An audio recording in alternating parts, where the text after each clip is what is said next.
The meeting is called to order for the regular city council meeting of January 21st, 2016. Madam Clerk, the pledge, please.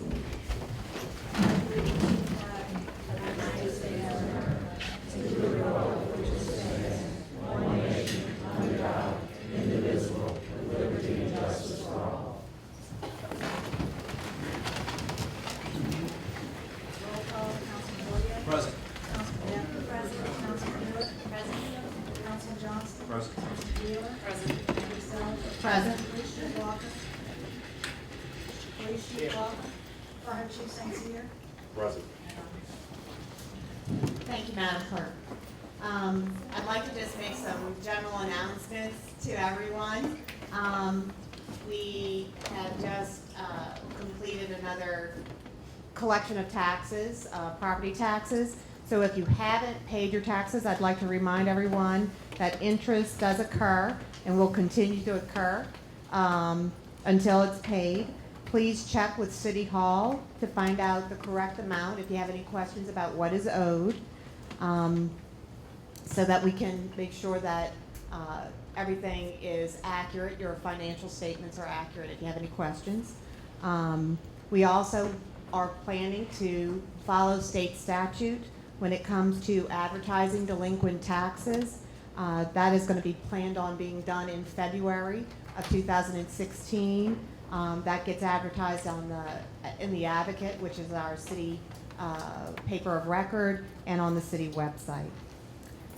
I think everyone also saw the unpleasant pile of debris in front of the apartments on Hickory Avenue. The owner has been cited and has removed the debris.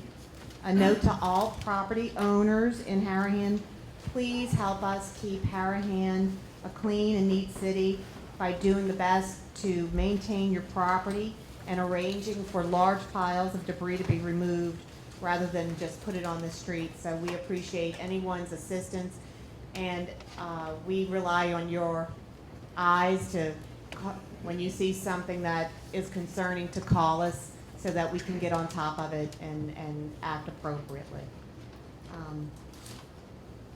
There's also, I'd like to announce there's a change in the date for the next town hall meeting to update the citizens on sewer issues. The original date was March 15th, 2016 at 6 p.m., but due to a scheduling conflict, the city engineer is unable to attend. We are now moving that date to the following Tuesday, which is March 22nd at 6 p.m. at City Hall. We will post it on the city website for everyone to have as a reminder. It doesn't just affect the citizens in the area around Franklin and Colonial. This is a city issue. We invite everyone to attend. I'd also like to inform everyone that Woods Material will be doing a town hall themselves. They've reserved a meeting place at Harahan Senior Center on Wednesday, January 27th, 2016 at 6:30 p.m. They're planning to run from 6:30 to 7:30. We're inviting all residents that are concerned, all concerned parties, to come to that town hall so that you can speak to the owner, the proprietor of Woods Resources. Tonight, we, under special presentations, our first presentation is the nomination of Gilbert Burris. I was hoping Gilbert could come up to the podium and just tell us the citizens a little bit about yourself. Good evening. My name is Gilbert Burris. I'm a solo practitioner of law. I have experience in the governmental practice area extending back to when I first became a lawyer in 1980. I was hired as an assistant city attorney with the city of New Orleans under City Attorney Sal Anselmo. I practiced with the city from 1980 to 1986. As a deputy city attorney, I both advised the city council. I assisted the city's legislative team in Baton Rouge for 3 sessions. I handled the city's real estate work. After leaving city government in 1986, I went to work for Louis Robine, who runs a labor law firm in Metairie. I represented the New Orleans firefighters, the Kenner firefighters. In the context of that work relationship, I learned about government labor law, which I had not done in the city attorney's office. And in going into private practice in 1995, I continued to represent firefighter organizations, individual civil servants. I represented the city of Morgan City in a dispute with its firefighters because I had resolved a dispute with the city of Kenner and its firefighters. Eventually, because of my experience in city government and with civil servants, I was hired by the New Orleans Civil Service Commission, and I was its general counsel until last year, when it made the position full-time. I have many private clients, and so can't afford to devote all of my time to just the Civil Service Commission, so I let that go somewhere else and continue to represent my private clients. My government practice has included representing the New Orleans Municipal Court, the New Orleans Traffic Court, the Parish of St. Tammany on employment issues. I've represented as I said, the city of Morgan City. So I have a fairly extensive background in government practice. I was honored when the mayor asked if I would consider becoming the Harahan city attorney. I understand that you have a need of someone who can perhaps look at the governmental issues here from a different perspective. And I think I have a pretty broad perspective. I've represented both city governments, city employees, and governmental employment institutions. So I have an extensive litigation background, so I've done a little bit of everything in the government sector. I hope that I earned the council's trust tonight and that they will approve me as city attorney. And I have every confidence that I will do right by the city of Harahan. I perceive the city attorney's job not as to take any kind of special interest one way or the other. The client is the city of Harahan, and you deserve representation that is both efficient and effective, and you need a city attorney who's an advocate on behalf of the city itself. Do I have any questions? I think everyone's had a chance to speak with Mr. Burris, correct? I think we've done some of our housekeeping issues beforehand to handle this. I want to personally thank you for putting your name in for nomination. I think you bring a lot of what we need in Harahan, and I think if everyone's willing, we can proceed with a motion to nominate. Do I have a motion? Mayor, can I just ask, has the proposal been amended? There was a. I've spoken with Ms. Wheeler, and I understand the council's concerns on that score, and yes, I just got this afternoon, and so I will work on it. Should we take a recess to amend before we vote? Sure. Is that okay with everyone? That would make me feel comfortable. Sure. We will take a recess. I'm anticipating something around 10 minutes, 15, yeah. So if everyone would give us a moment, thank you.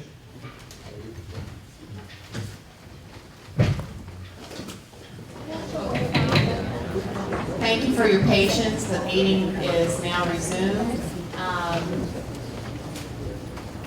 Do I have a motion to nominate Gilbert Burris? Motion. I have a motion by Councilman Wheeler, seconded by Councilman Bodier. All in favor? Yay. Any opposed? We have 5 yeas, 0 nays.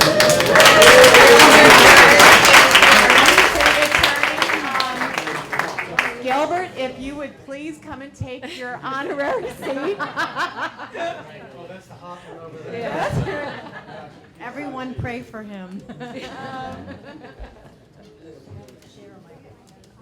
I'd like to thank the council.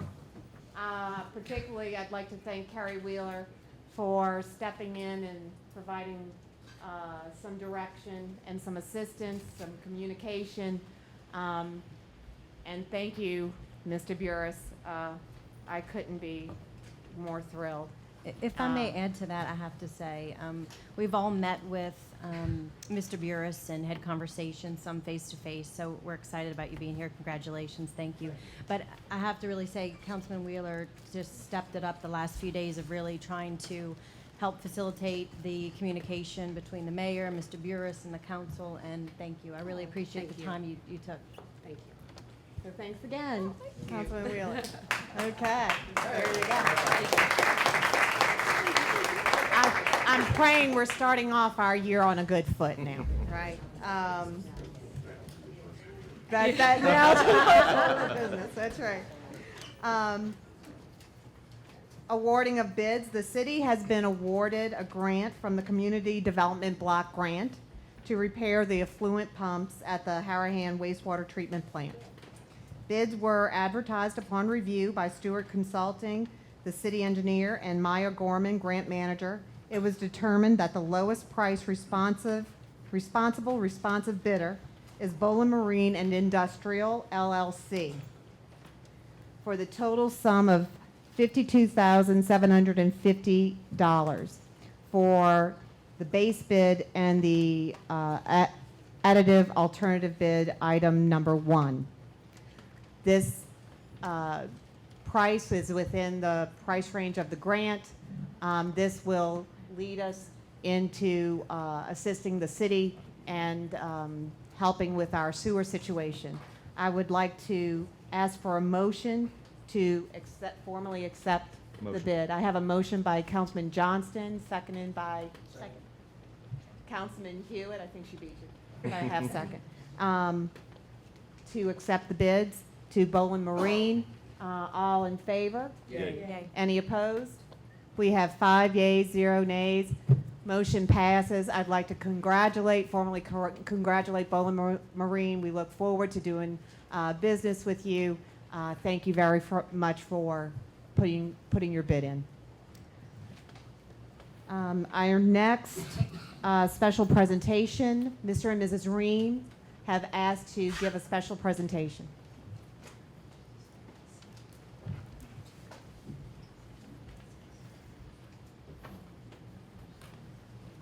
We're here to address the city council. Make sure, and the mayor. make sure you talk into the, Michael.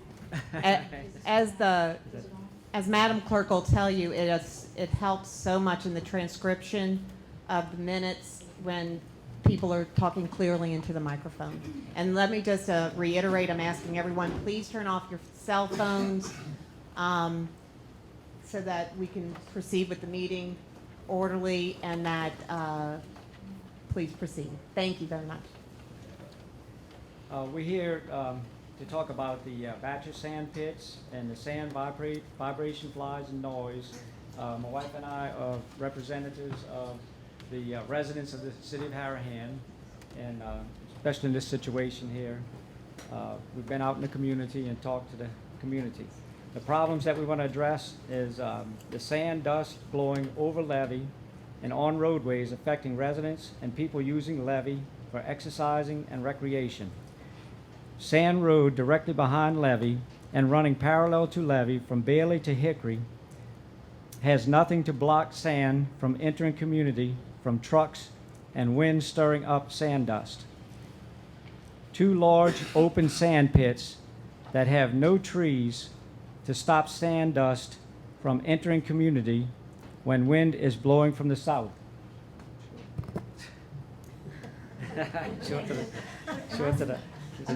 Our version of Vanna White. I'm not doing it. Okay, I got it on both sides, but where am I supposed to put this bid? That's fine. Okay, sand contracts are increasing and becoming larger, affecting residents with more sand and vibration problems and noise.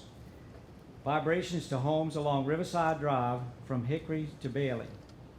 Noise issues from road right behind levee. Flies and manure smells coming from mulching area. Looks like a large garbage dump between 2 large sand pits near Ren Pass Avenue. You look right behind here, there's bags of stuff back there. We have It just looks like a garbage dump.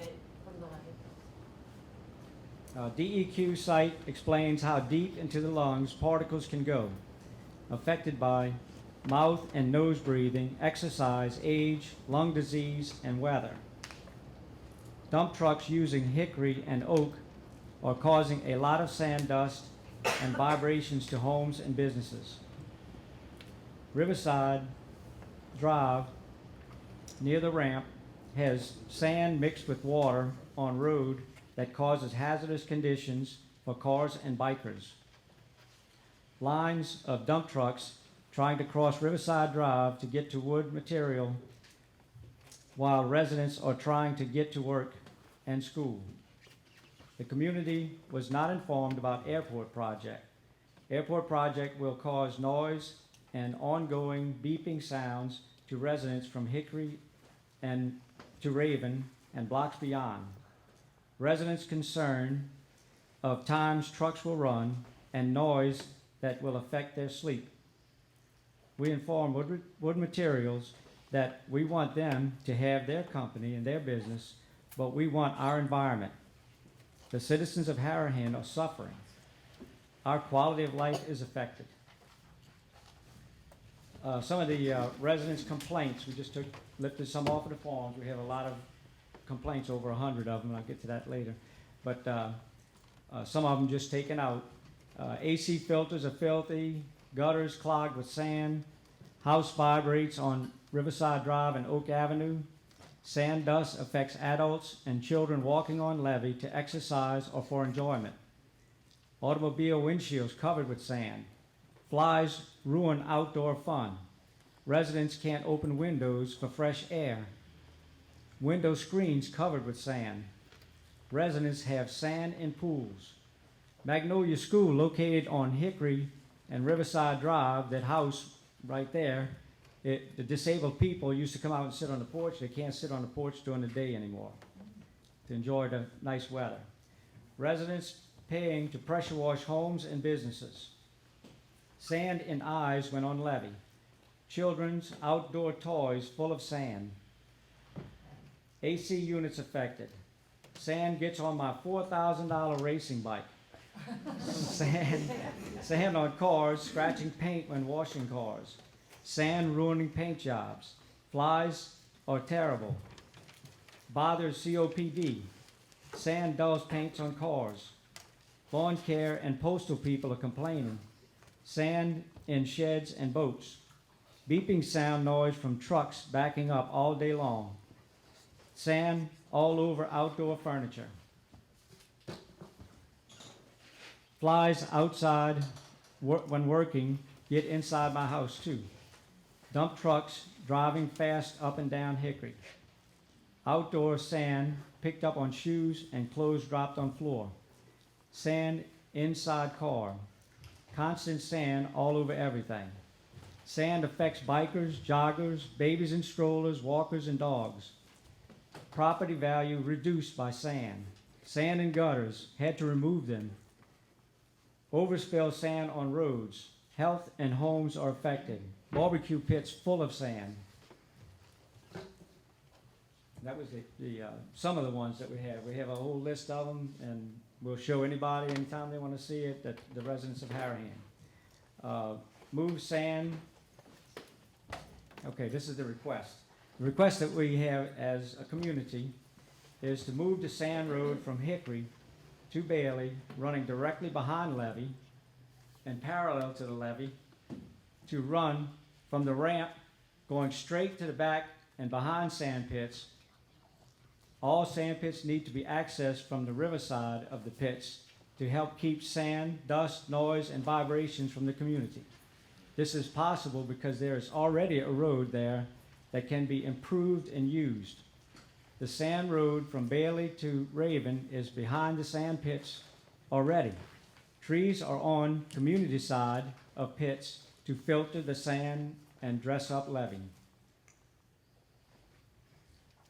Second thing is plant grass from Hickory to Bailey on existing sand road running parallel to levee and behind levee to keep trucks out and to cover sand from blowing, and to beautify the Mississippi River Trail as it is from Bailey to Raven and beyond.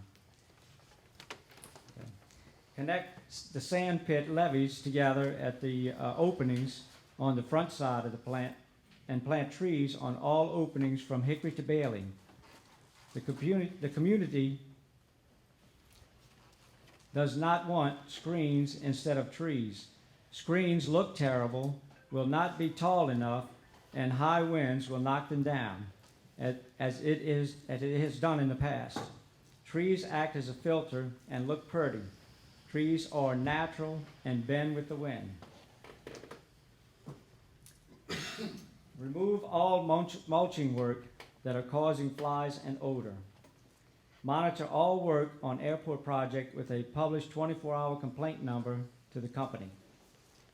Inform community of hours dump trucks will be running for airport project before it begins.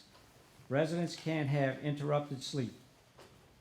Heavy traffic of dump trucks need police patrol during airport project. Use commercial roads only instead of residential areas for dump trucks.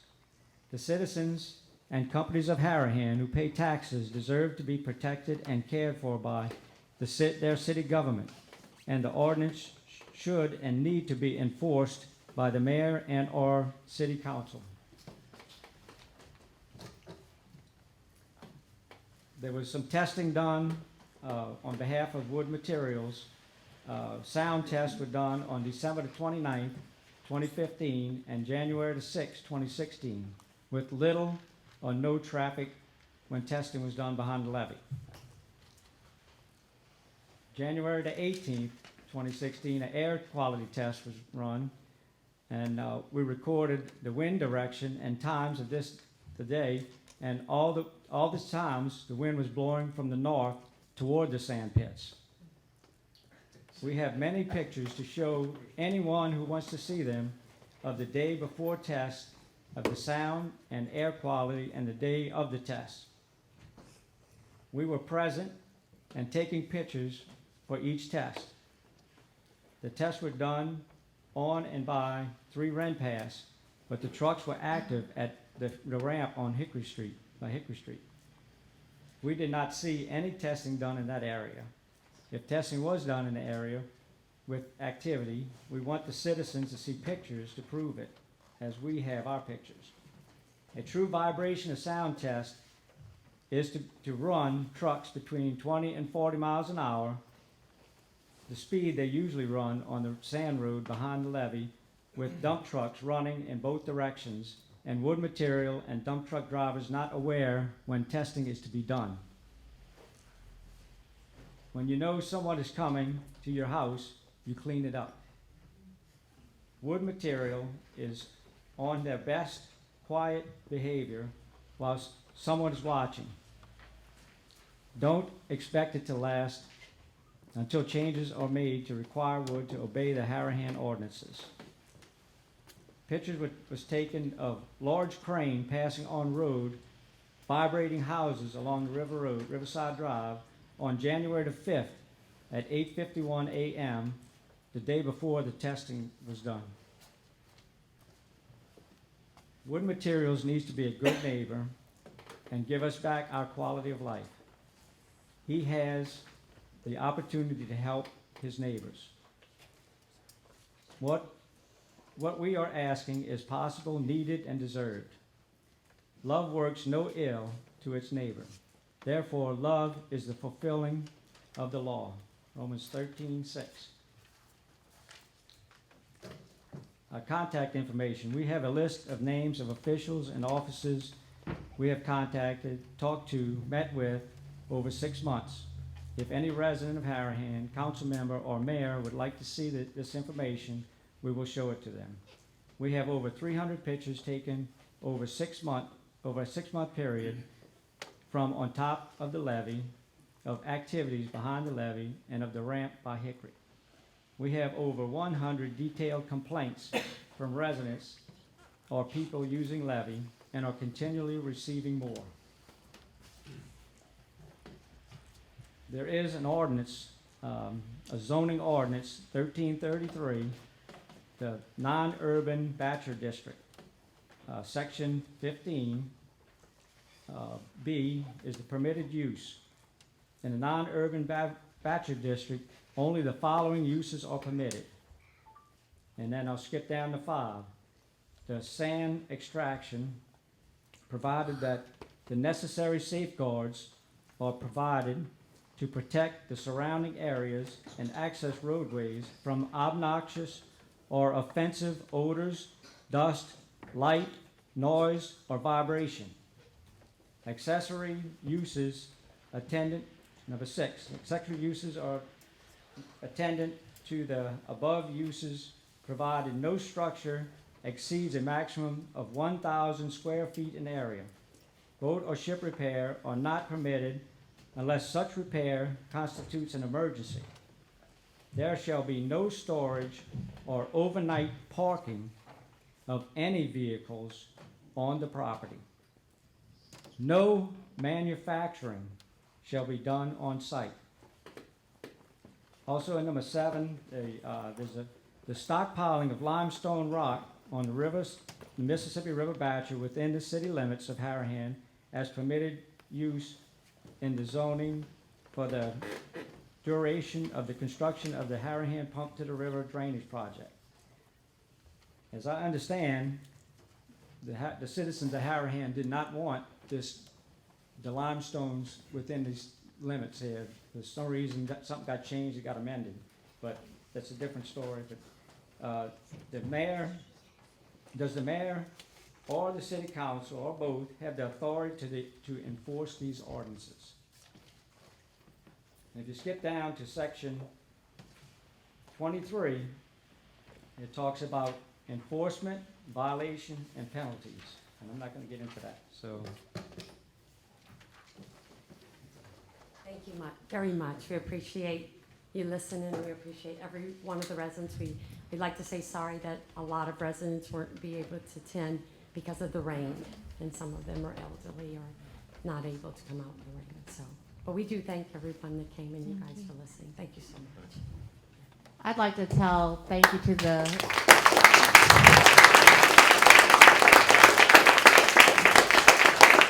I'd like to say thank you to the Reams. They have worked diligently to document what's been going on in their neighborhood. We're a small community. I think when one of us hurts, all of us hurt. And this is during address the council when people can come up. So I know personally, and I'm sure I don't want to speak for my fellow council, but we are concerned about the environment. I've asked Kevin Johnson, also Councilman Hewitt has asked Kevin Johnson, the CBO, to be here. I'd like him just to come up to the podium, introduce himself, and speak to some of the information he has about the ordinances, what we can do, what we can't do. Okay, good evening. My name is Kevin Johnson. I'd like to give you a little background about myself first. I was appointed to CBO on November 23rd.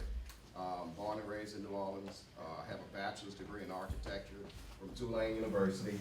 I got my master's degree in architecture in 2004. I happen to be certified by the International Code Council. I'm a certified building official. I also hold certifications in residential mechanical, residential plumbing, building inspector, building plan examiner. 22 years experience with the City of New Orleans, safety and permits. 8 years experience with St. Tammany's regulatory agency. So I have a total of 30 years experience in the building code area. Not only plan review, but inspection also. Since I took over the job November 23rd, I'm basically trying to get myself up to speed. I know this problem's been going on for a long time. I did schedule a meeting with Pierce Wood. Susan was there. Also, the Reams were there. Scheduled a meeting on December 8th to address all of these issues. We met for about an hour and discussed everything that was necessary to try to correct the problems.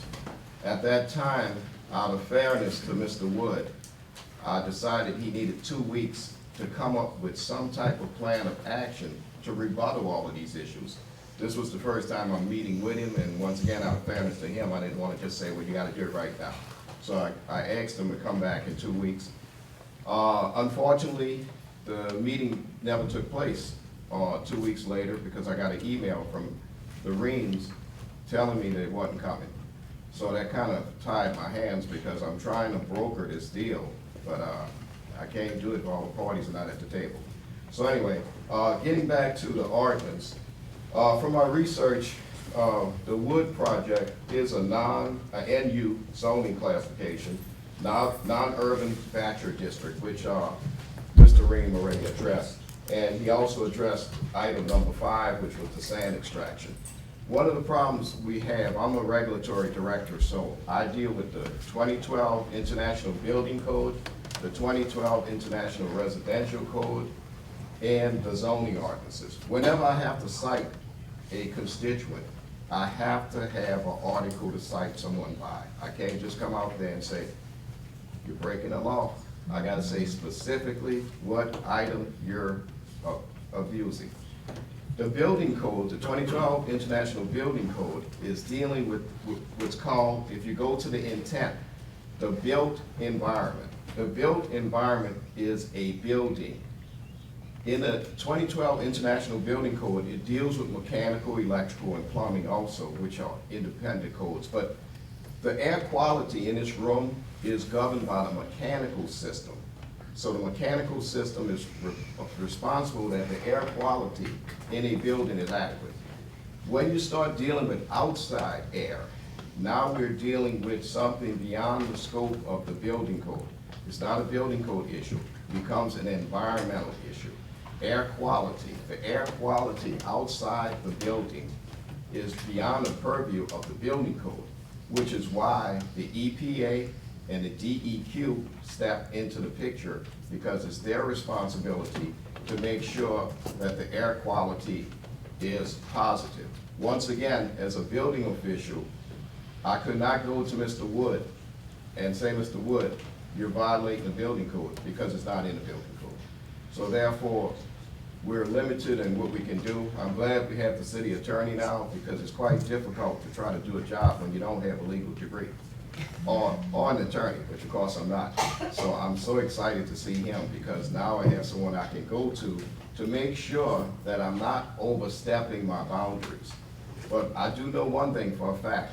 If I'm gonna cite you, I better have an article, because if I don't have an article, I'm winging it, and I'm definitely not gonna do that. I appreciate the opportunity of the mayor appointing me to this position. I take it very serious. I'm very excited about the job. I'm planning on putting my heart and soul into this. I really love what I do. I love people. I'm a people person. And I love dotting the I's and crossing the T's. And so anyway, getting back to the issue. So the only real issue that I must admit that I do have to deal with, and I got Mr. Ream just addressed it, that item number 5.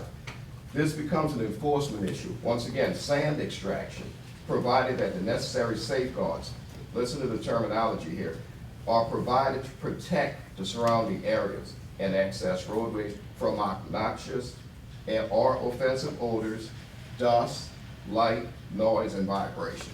So that's really what I have to focus my energies on. And once again, I'm gonna have to defer to Mr. Wood, because he's the one that's gonna obviously have to solve any of these issues, because I can't enforce if he doesn't handle his end of the bargain. So anyway, does anybody have any further questions at this time? I do. I'm confused. Mr. Johnson. Yes, ma'am. Mr. Johnson. Dana's, Hi. Thanks for coming. No, thank you. Appreciate that. I'm just trying to follow. You just gave us a lot of information and talking about building code. And then we're familiar with our municipal code, and then specifically 1333, right? Right. So I need to clarify something, because I'm trying to follow.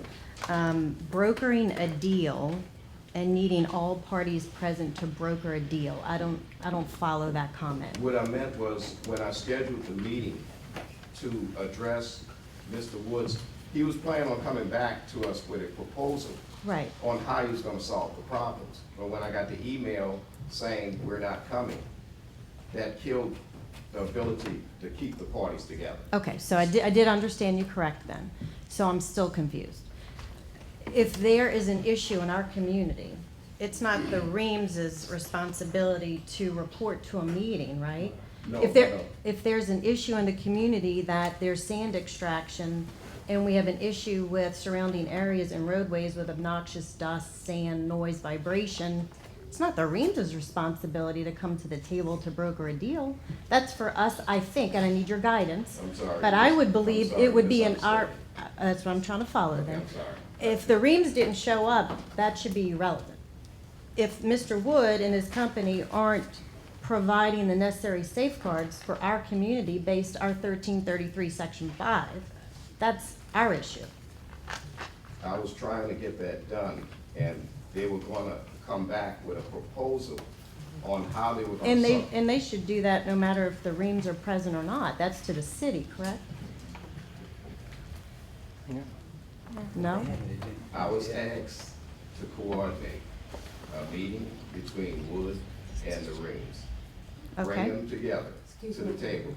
We have to answer that, please, if I- it's okay. I have I'm to sorry, ask we Mayor. have to answer that. Answer that, too. Mayor? Okay. Can we, I need to answer that, that's incorrect. That's incorrect. what I'd like to do is, I'm not going to say that you can't respond to it. I'm just trying to make sure we follow proper form. Okay. Since he's speaking now, to let us finish Well, he speaking. asked out there, anybody. has Right, to but say I anything. just would like to maybe during address the council, if you could come back up and we can readdress Okay, that, yes, would that be We have to okay? address that because that's Yes, incorrect ma'am. information. Okay, Yes, if ma'am. It's not correct. Yes, ma'am. I don't want to Thank you. ignore you. And Mr. Johnson, this is all due respect, please, I'm not trying to put you on the spot, but you are the expert. Yes, And, ma'am. and so I just need your help, and I know the council probably, they need some information as well. We've met with the Reams. I've seen the book of 150 letters where the community has written their concerns and their issues that Mr. Ream read out tonight. I'm only And I- looking at the thermostat, okay? Oh, and I just have a problem for our city to say because you didn't come, Mr. and Mrs. Ream, to the table to help rectify the issue, we didn't rectify the issue. I have it in the email, but. I once think again- there were other things that you were also doing, Yeah. also, correct? Right, the whole purpose of the meeting was to let Mr. Wood know specifically what the problems were. And then also have him address to me via them what solutions he was going to bring to the table. Okay, And that's why he was given a 2-week period of time okay. in order to come back to us. Now that he knows all of these issues, what is he gonna do specifically on each item? That was the purpose of rescheduling the meeting and giving him 2 weeks to do that. Okay, But we never got to that point. so because the Reams didn't show, or It they doesn't could not relinquish come to the responsibility. meeting, did they I have submit? the email where it's Did specifically. Mr. Wood, the company, send to the city how they would rectify the issues? No, I haven't spoken to him since that episode. So the city just dropped the ball? No, ma'am. I'm confused. Yeah, that's a question I have. So you reached out to the Woods, told them this situation, they said, give them 2 weeks, and I understand that. So for whatever reason, the meeting did not happen, and there was no follow-up of a rescheduling, or, hey, your 2 weeks is up, what's your proposal? Well, once again, I have the Can, email. can I interject just with a Okay. question, maybe to help direct, if you don't mind? What Mr. Johnson proceeded to do was contact the DEQ to understand jurisdiction, correct? Yes. If you would maybe talk about some of the issues that you were looking into with the different agencies and basically trying to figure out who was responsible for enforcing what, Yeah, is what we were, is my understanding. Right, correct? yeah, I did contact the DEQ by email, and they told me they were looking into the situation. They had already started a file. In fact, they say they had a file on this project that's been ongoing, and that they've been doing their inspections. Also contacted Corps of Engineers. The Corps of Engineers also say that they're in the process of doing their inspections too. So. And what are those agencies, can you briefly tell us, what are they over, what are they responsible for, Well, as far as the woods resources? the DEQ and the EPA, there's a little overlapping in the jurisdictions, but those jurisdictions deal with air quality and how he operates relative to noise, pollutions, the whole 9 yards. So, yeah. So that's the question I have. Understand that it's outside of your jurisdiction as, about air quality, but as far as 1333, how does the city enforce that? Would that be through you, or we would have to go through the DEQ, or? It would be actually a joint venture, me and them. I'd have to work in tandem with them, because I gotta make sure that I'm not violating any of their guidelines. For example, the Corps of Engineers is responsible for the integrity of the levee. And as you know, the Corps of Engineers is a federal operation. The levee system, they're responsible for the integrity of the levee. So to answer your question, I'm really working in concert with. And that's ongoing? Yes, ma'am, yeah. You're still in those Oh, yeah, yes, definitely. In fact, I had an email from the Corps of Engineers. They have their monthly meetings, and the colonel mentioned to me in the email that they were gonna bring this up at their monthly meeting and get back to me to let me know what they came up with. So I do apologize. My responsibility is to coordinate with them.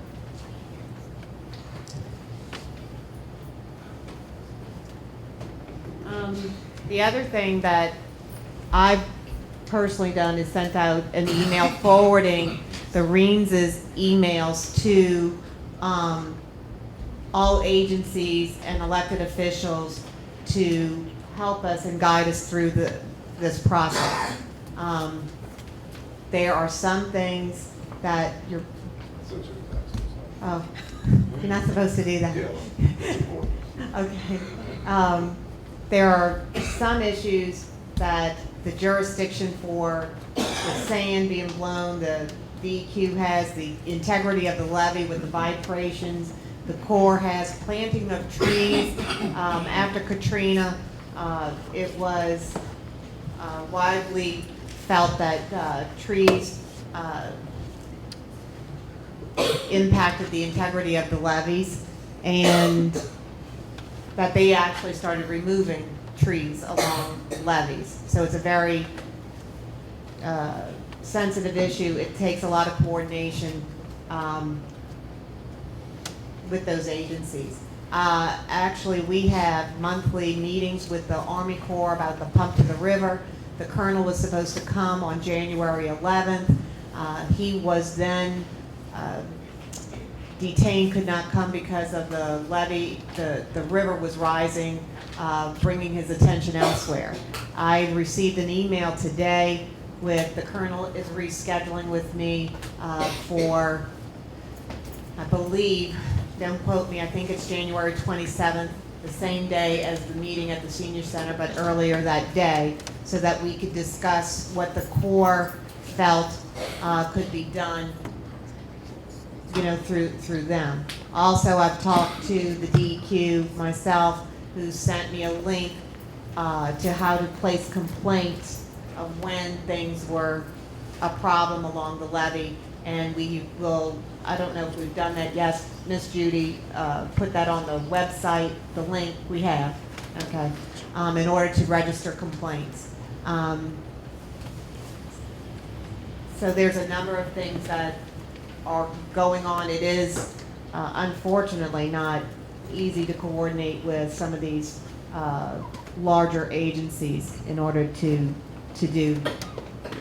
understand what we can do. We also know that the Corps did a permit inspection in December, I think December 4th, for woods materials, because the Corps is over the permitting process of what gets done on that property and what's allowed to be done.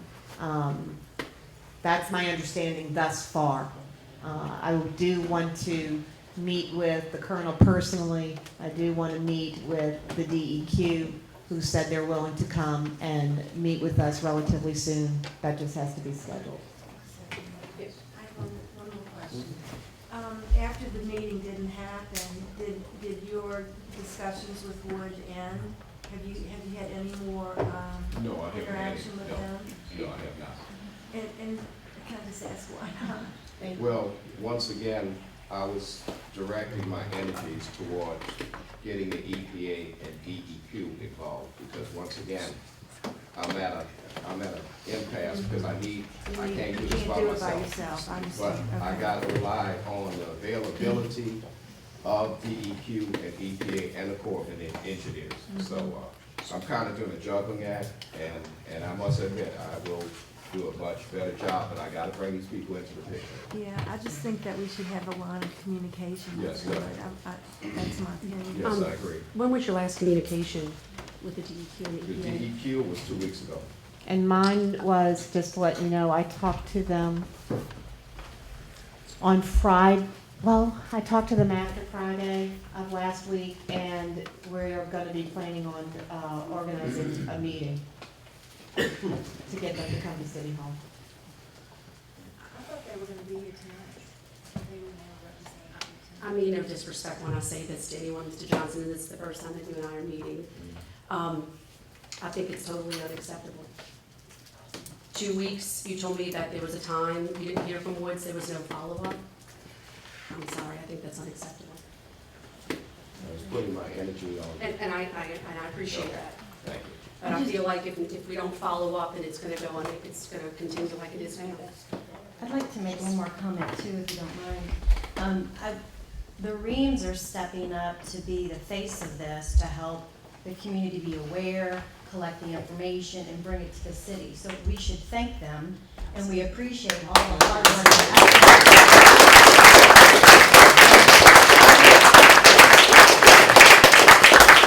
I was walking on the levee exercising on Sunday, and I saw this husband and wife walking the community with flyers, and it's not to cause hysteria or get everybody worked up. It's trying to make sure you're aware. And is this bothersome to you? Do you have the same issues that we are experiencing? And obviously they do, because they have 150 or so statements from residents. So I want to take the spotlight off the Reams. This isn't the Reams problem, right? This is the Harahan community's Yes. problem. And I want to get back to, I don't want to oversimplify it, Mr. Johnson, because I know it's not simple. But if we have an ordinance that talks about non-urban Bachelor district, and we go in depth to say how the city of Harahan will control Bachelor district areas, I'm still not following how it's a DEQ and an EPA. Those agencies need to do what they do, those federal agencies, and they need to police and do their job. But I believe we have some ownership in this, and we have a law on the books, and we need to do something about it. Okay. I'd also like to say, I have personally intervened and had talked to the Reams, and I think you would vouch for me, hours at a time, and been to your house on numerous occasions and trying to communicate. And yeah, I know. Please, Sure. okay, first of all, But- just as. Would you please come up to the Yes, podium? I can't stand my seat. I First of all, we addressed this about 6 months ago with the DEQ. People flooded the calls, and the DEQ was supposed to set a file up for us. We called Baton Rouge. They did not contact us back. We saw the DEQ on the levee. We went up and talked to the DEQ. Sam was coming over the levee, and they didn't do hardly anything about it. So I think we spent 4 months with the DEQ. We are tired. We are retired, and we're tired. And for you to say go back to the DEQ makes us want to cry as a community. We are now at ordinances that are addressing this issue about breaking the law. And if I want to address another thing, Mr. Johnson, we told them at the meeting that we had one solution to this problem.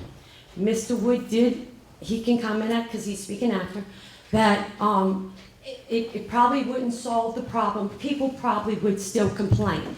That is the Mississippi River Trail.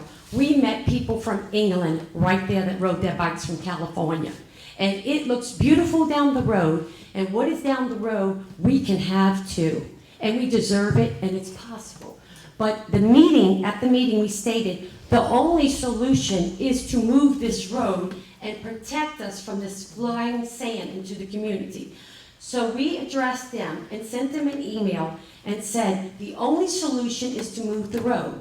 We will give you till Friday at 5 o'clock. The reason we gave him till Friday at 5 o'clock is we were trying to protect Mr. Wood and his company. We were trying to do things in stages. That is exactly what we have done, stage by stage by stage. Those signs just went up last week. We just talked to the TV stations today. We just talked to newspapers today. We were trying to protect this company. We are trying to help this company, because if this airport project that was not publicized hits this community at the rate it's going to hit it, with the suffering we're doing already, you're going to have people acting crazy. And we're trying to help this community, this company, to be a good neighbor and do what we're asking, that is just to be a good neighbor. And do this that they can do. And be a neighbor. They don't care about us. That they can change at any moment and say, it is possible. They have an airport project that's coming that is going to bring a lot of money to this company. Donate a little bit. We even told Mr. Wood in the meeting with you present, Mr. Wood, we will raise the money for you. We will go out, when he stated $250,000, we will go out and we will collect $250,000. I don't care how hard we have to work. And we will hand you a check so you can do what we need. So what I did was we sent an email back. We said to them, and I'm almost positive we said it to you, that we will not discuss screens. That's a Mississippi River Trail, and that's ugly, and they fall down. We have trees that maybe have taken down, but just back. And we said we are not going to go over there and go round and round about screens. So we told them, you have till 5 o'clock Friday to give us a decision if you move the road. The reason we said it is so that we can give him a couple of days to think about it before we moved on. We have steadily moved on. We have been busy 7 days a week. Sometimes we up at 10 o'clock doing this, and we're doing it because we heard the cries of these people, the suffering of these people, the anger of these people, and they are too busy at work and too busy having to take care of their families to handle this. But we retired, and we gave that time to help these people because we love them, and we want them to love us. Thank you.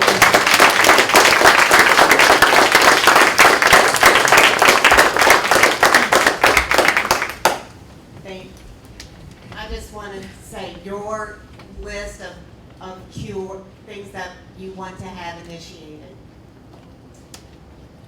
Those are things that require that from what we're looking at. I don't have any definite answers yet. That's why I want to meet with everyone. I want to meet with the colonel. I want to meet with the DEQ, because moving roads along the Mississippi River and planting trees are going to be things that we have to get permission in order to do. It's not, I want to help you as much as we can within the ability that we can. Okay, I'm sorry. So, well, we're going to continue, but I'm still unclear about how we enforce 1330. right, I'm unclear too. I don't think there's any confusion, Sue. I think we have a law, and we need to enforce it, That's what I'm right? saying, how do we It seems simple to me. define a Yeah. list? Yeah, thank you.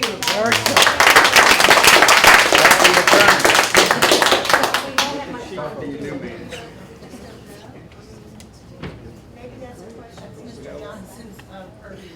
See, I gotta give it to the city attorney. I promise you, I will work on it. Well, could we please maybe set a time frame, so this just isn't open-ended and it carries over in 30 days at the next meeting, that we set some type of next steps time frame as to when we can readdress this and come up with some type of solution to move forward and how we enforce our ordinance. I can try to get a meeting together by this time next week between DEQ, EPA, and the Corps of Engineers. I can get all three of them in the same room, and whoever wants to come to represent. But, and I think what we need to do is probably let our city attorney look at the ordinance, our 1333, and tell us and give us guidance on what is under, how we can react. and what we can Shut do. it down. Thank you. Thank you for coming up. Thank you, appreciate your time. Thank you. The next person I'd like to introduce is Ms. Linda Lulu. Is she, there she is. I'd like to introduce the new accountant for the city and have her introduce herself to our citizens. Thank you. Hi, my name is Linda Height. Real brief background on me. I graduated. Can you hear me? No, is it on? Oh, Todd, press the button. Not that one. There. Hello? Try it now. Testing, you can hear me now? Okay. Let's try again. Hi, my name is Linda Height Lulu. I graduated eons ago from UNO with honors. I had multiple degrees. I have 15 and more years of public accounting work, most of which has been in governmental sectors around the state. I'm very excited to have started working in the city of Harahan. And Tuesday, my associate senior accountant, Jimmy Donahoe in the back, and I started working here. Of utmost concern, several things have already come to my attention that I'd like to mention today. First is the year-ending 2014 general ledger does not agree with the external audit report from Postal Weight in Netterville from last year, and I know that was brought to the council's attention last month by the prior accountant. I have not had time yet to see why there are differences. I will figure out why and resolve and or bring them to you if I cannot resolve. My second issue is the fourth quarter of 2015, nor has the year ending for 2015 been closed out, and I will get started on that. Lastly is the fact that the only budget for 2016 that has been approved is that of the sales tax fund. So in my last 3 days of working here, I actually tackled that last one first, because I believe that the most important thing is to get the budget working, especially for the government, the general fund, because how can the government or any entity work without knowing what monies you have to spend and how to spend them? I did submit to you guys last night a new budget. I reworked all of the numbers. I understand pretty good the numbers. I mean, you know, these are not my numbers entirely because I'm new. I want you to notice that the budget is in the approved GFOA and AICPA format. Such things that you have to include prior year numbers as well as current year budget numbers and the percentage change between prior year and current year. And the fact that you need to have the beginning and ending fund balance so you see how you're flowing through the years. So those things are on that budget. And for ease of reading, I put each department on a separate page so you can see how each department is doing clear, and it all totals up to the front on the general fund. I know, I'm sure you haven't had a chance to look at everything yet, but I wanted to let you know that I did see the last council meeting, and y'all had some specific line items that you were concerned about, and I did specifically work hard and look at those line items, and I wanted to give you a summary here. Underneath the non-departmental, there was an accounting maintenance contract. You were not sure of what was included in that fee. Can you tell us what page we would be looking at, or we can't? Did you bring it with you? Okay, great, sure, hold on. She's referring back to the line item. Well, but you should be line items here, on the same line items. So it'll be the third page, the non-departmental operating fund. 40600. Yes, 40600, accounting maintenance contracts. That line item is for Encode, which is the program that handles all of the accounting functions for the parish. And I looked at the contract for 2016. The contract is for $31,440. So I did increase that line item by $7,000 from what was submitted to you guys previously. I have good news. Same page, account 4830, the council meeting video. That also went up $12,800 is what we estimate is going to cost to outsource the videoing since Cox is no longer handling it. Same page, 41040, miscellaneous. I actually broke that out into two pieces now. $2,500 is different IRS and state fees that we have to pay, so that was a decrease. And the rest of the amount was polling expenditures, which have been costing historically $22,000. A little further down the page is the general government administrative expenses. The travel and training accounts, I decreased them both by $8,000 as cumulative together, I'm sorry, for $8,000, because prior year numbers included the ENCODE training and travel associated with that training. We're not gonna have that this year, so I did pull that out. And then account 49-100, salaries and other subcontractors. I decreased it to $7,000, which is a $8,000 decrease, and that's only going to include estimates for computer and time clock installations. I did look hard with the mayor at all of the numbers in our budget. These decreases I just went over here, plus we had other decreases, including savings and renegotiated insurance contracts. That gives us a net revenue or a surplus of revenue over expenditures of $74,000.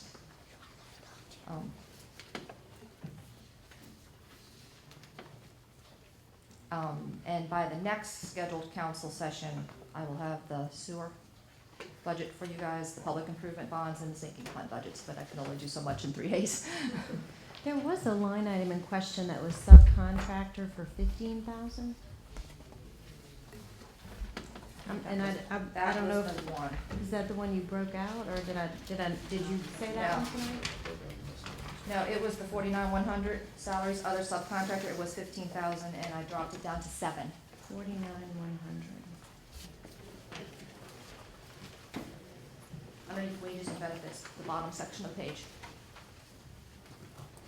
It says 31,000. Now, there was a 15,000 line item that we were questioning. Do you guys remember that? Yeah. Do y'all see it? I got that here. It's, I don't see what she sees 31. It was 31.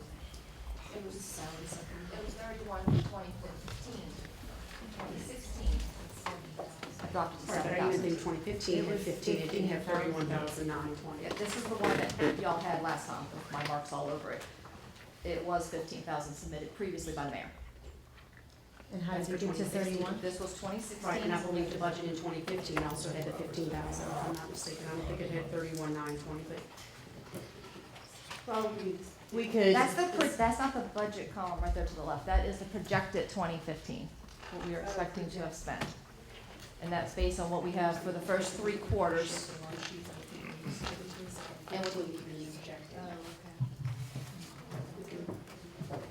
We can discuss that one other line item at length, more if you'd like, so she can get back to Sure. it and get some more detail to everyone. Is that okay? Yeah, absolutely. So that was all the, thank you, comments and questions that I have. Anybody have anything? I'd like to welcome you aboard. Linda and Jimmy have been here. They are very quick studies. They've been able to pull together numbers quite efficiently. And I'd like to personally thank you both. And your governmental experience is very welcome, and especially trying to put the budget in a format that the legislative auditor, the postal weight in Netterville would appreciate. It would also make the auditing process for postal weight in Netterville when they come in much easier, because it will be much more compatible to what they see. I'd also like to take this opportunity before we proceed with any further on the budget issue. I would like to have this council consider that for the sewer ordinance to defer until Ms. Linda Lulu has some time to look at that, and since she's here for the long haul, let her reevaluate that, maybe even withdraw it, represent it. Also, for the general revenue and expenditure, that we let, since she's gonna be here again for the long haul, let her redo that budget, we can represent it. I think, would like the council to consider letting her present the budget And I think she said she could have that for February, February. correct? Yes. And that we could advertise, we could come back with all the questions about the line items, have those cleaned up, et cetera, and move forward that way. That's just a suggestion that I'd like the council to consider. Anything else? No, that's Anything else, anyone? Okay, thank you. Thank you.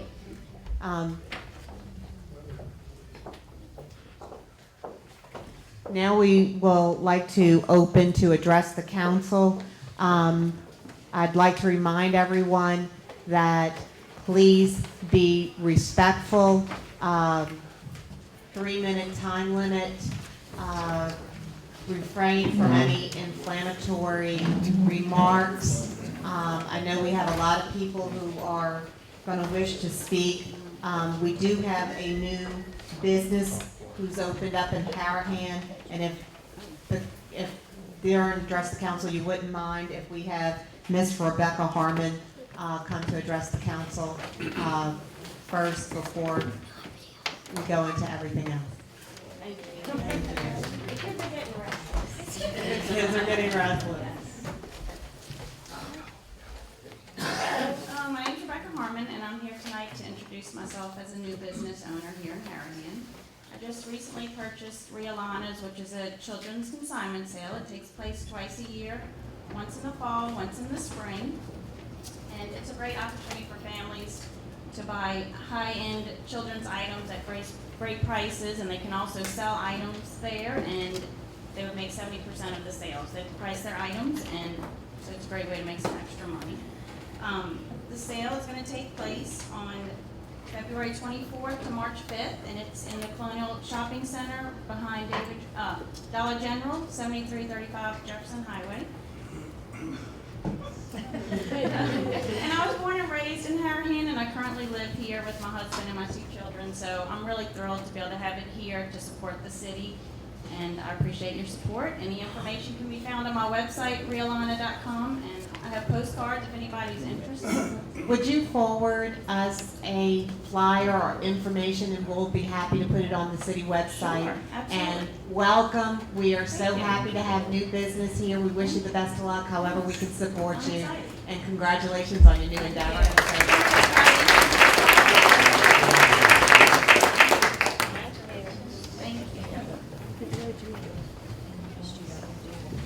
I'm just going to remind the council, if they need to ask for a quick recess to get up for any reason, just let us know. I don't know what you okay.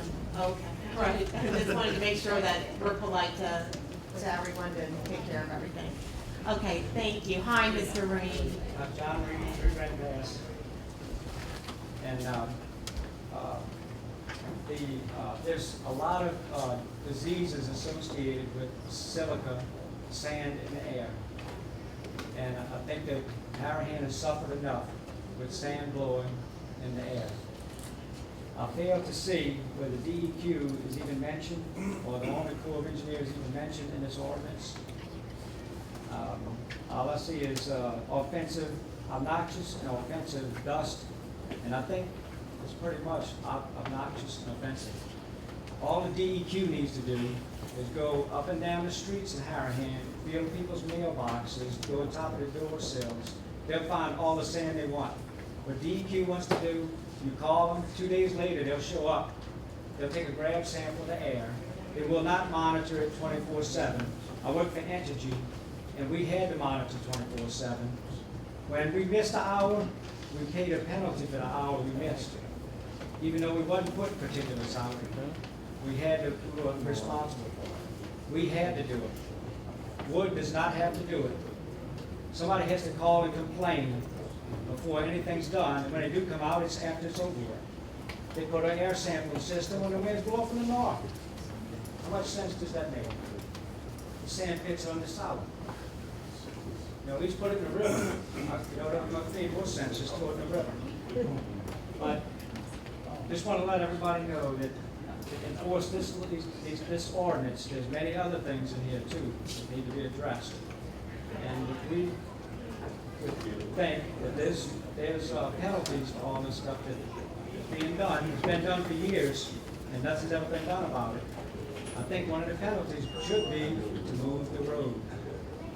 You don't need to get money from them, move the road, plant the trees, make a barrier. Screens are not gonna do it, you can't build anything higher than what the levee is. All we're gonna have is an ugly screen sitting behind the levee, wind blows, poof, it's down on the ground. It's a waste of money, a waste of time. And if the Army Corps of Engineers lets them dig a hole on 5 feet from the levee on one side, but on the other side, you can't dig 1,500 feet, it makes a lot of sense. So we're gonna put our hands in the Corps of Engineers. Thank you.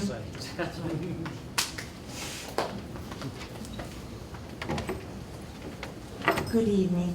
My name is Paulette Zerang, and I live at number 4 Chris Law. This is on the corner of Chris Law and the Riverside Drive. I'm the Reams backdoor neighbor. We've been in possession of this property on that corner since the 1920s. My husband's family has owned it. We have derived all the benefits from living on the River Road.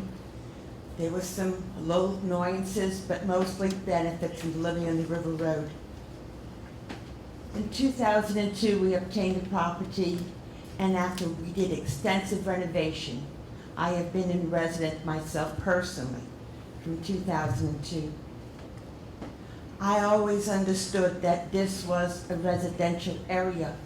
If you go down the River Road, it's Hickory, but then after Hickory, it's all houses. There are no businesses there. It's just houses. It's a residential area. It's a community. And that's where I live, in a community. I have watched, just in this short time, watching progress come into this area. I've watched the pump to the river, which I know is great for our community. It's going to benefit not only my neighborhood, but the whole city of Harahan and the community in Jefferson. I've watched them raise the levee in this area. And in fact, when they were raising the levee, they had made a ramp to come down the river, come onto the River Road, and the ramp went into my driveway, and it was wonderful. They, again, kept the integrity of the levee in hand. And I know we also enjoy this bike trail, the Mississippi River Bike Trail. It goes from way up north all the way down here. This is a bike trail. And the pump to the river, the raised levee, they've always kept the integrity of the levee and the river in mind. My concern, Ms. Rang, I'm just gonna let everyone know that the timekeeper officially is Carrie Wheeler, so she's just gonna try and keep us on pace, and she's gonna let you know. okay, I've watched the increase in activity along this area. Especially my concern is the road. It's just one stretch of road that goes 6 blocks. It goes from Hickory Avenue to Bailey. And that's all it is. Then it goes back to the river. When the trucks, when the trucks come, they use these big machines. My house is a raised house. It's an old house. It's a raised house. And it rose. It vibrates and it rolls. My whole house rose. Ms. Rang, I'm helping Ms. Wheeler out. Okay. I just want to, one more thing, closing. I want you to remember that this area that we are is the foundation of Harahan. This is where Harahan was founded. This roots are right here in this area. I don't live in a new subdivision and I don't live in a new house, but this is where Harahan's roots are. And we would like to preserve it and keep it safe. Thank you very much. Thank you. And I hope you don't think that we're being rude. We are trying to give everybody their time limit, so thank you very much. Thank you for the opportunity. My name is Edwin Mayo Jr., and I represent the family that currently owns the Bachelor, which Woods Resources leases from us. okay? To explain a few things, okay? One reason why the dump trucks take Oak Street, okay, and River Road to the back is because Powerline Drive is currently closed, because that is the route that the pump to the river underground pipes are taking. And you see the construction, which is at Jefferson Highway right now, leading back to the river. It was the U.S. Army Corps of Engineers that required Woods Resources to relocate the road, which was at the end of Powerline Drive, indicating that road was in effect in the way of the construction of the, of where the pump to the river was going across, okay? The sand operations on the Bachelor have been there for over 50 years. And Woods Resources has been the primary operator there for a long time. They have gone, I think, above and beyond trying to appease the community in terms of operations on the Bachelor. They regularly hose down the sand, okay, that's located near the levee. Okay, they even, in talking with Sarah, hire a street sweeper to clean the road around the entrance ramp, which again had to be moved by the U.S. Army, by order of the U.S. Army Corps of Engineers. Okay, years ago, sand loading operations ran from sunup to sundown, even in the summer. However, due to citizens' complaints about noise, they curtailed those loading operations to, I believe, the normal operating hours of a construction company, approximately 7 a.m. to 5 p.m. Okay, the backup noises on the trucks that Mr. Reeves is concerned about, okay, is a requirement for all commercial vehicles. It's required by the Louisiana Department of Transportation that those trucks have backup warning signals on their trucks, not only lights but sounds. Some of the concerns that Mr. Reeves has, I think, is considered for another venue. The Pump to the River project is a Jefferson Parish project led by the U.S. Army Corps of Engineers and their contractors. I'm sure that a lot of the sand and dirt that's being experienced right now is due to that project, but Mr. Reeves does not go after the U.S. Army Corps of Engineers or Jefferson Parish. He is just dumping on Woods Resources.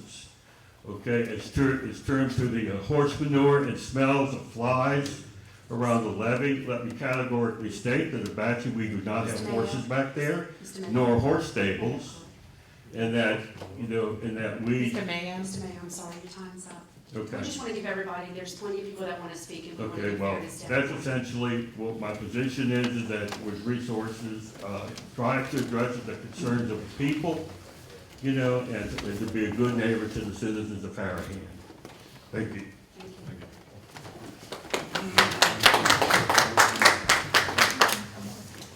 Hello, citizens and neighbors of Harahan. My name is Denise Neri-Bernard. I live on River Road and Elliott Avenue, across from the Baptist, directly across. I would just like to say something must be done to improve the quality of life in Harahan. I have been a resident for over 22 years and love the community, but this Bachelor project has gotten out of hand. Since last June, there was a makeshift fence on River Road that is a horrible eyesore, broken in sections, and needs to be removed. I have called on numerous occasions to the mayor, Johnson's office, and the Corps of Engineers to remove the trash fence left after the finish of the raise of the levee in June 2015. It is now January 2021, actually. It seems they left their debris and will not remove the eyesore. I have gotten many excuses, such as it needs to be kept to keep people off the levee so that the grass can grow. This is a lame excuse because every day joggers and bikers are on that levee, and it has nothing to do with grass growing. In fact, the grass has gotten so high around the fence, it is waist high in some areas, and is an eyesore and needs to be removed. The second concern is the sand and the vibrations on the Bachelor. I have come home after work to find my jazz vest posters in my foyer smashed all over the ground, glass everywhere, hit my front leaded glass door, and This has cost me hundreds of dollars to reframe and replace the posters and the front door glass. My house had to be power washed several times a year just to get rid of all the sand and the dust everywhere. On my cars, my plants, my flowers, my gardens, everything. Even the fruit trees that I have in my backyard are full of dust. And I would have brought you each of you a grapefruit to show you the amount of dust that has accumulated over time on my fruit tree in the backyard, which is directly across from the Spatcher, but it was raining today. This situation needs to be rectified, and it needs to happen because the quality of life is being affected in Harahan, and especially to my two children. And it's gotten out of hand. And it's now costing me hundreds of dollars and my family.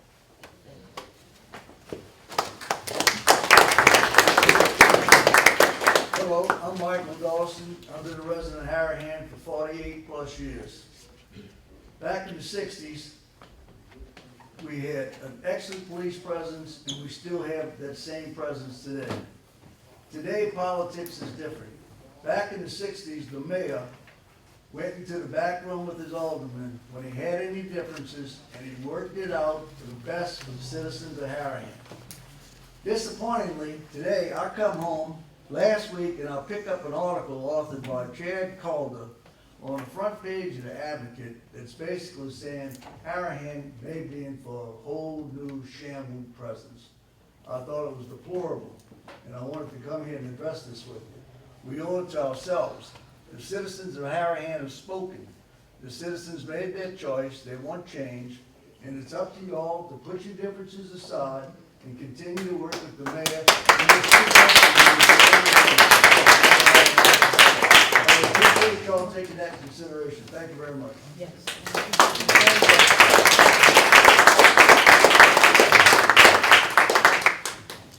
Darlene Schwartz with the Harahan Police Department.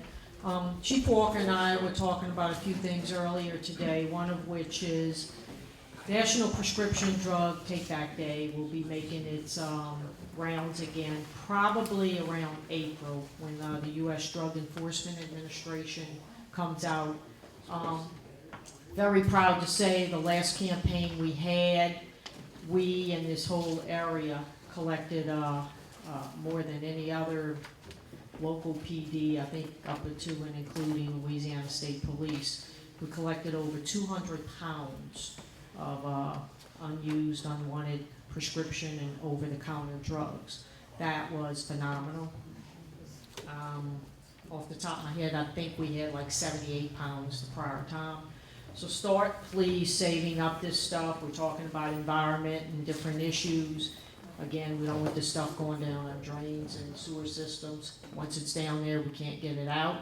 And this is an excellent opportunity to rid your cabinets and anything else in the proper manner.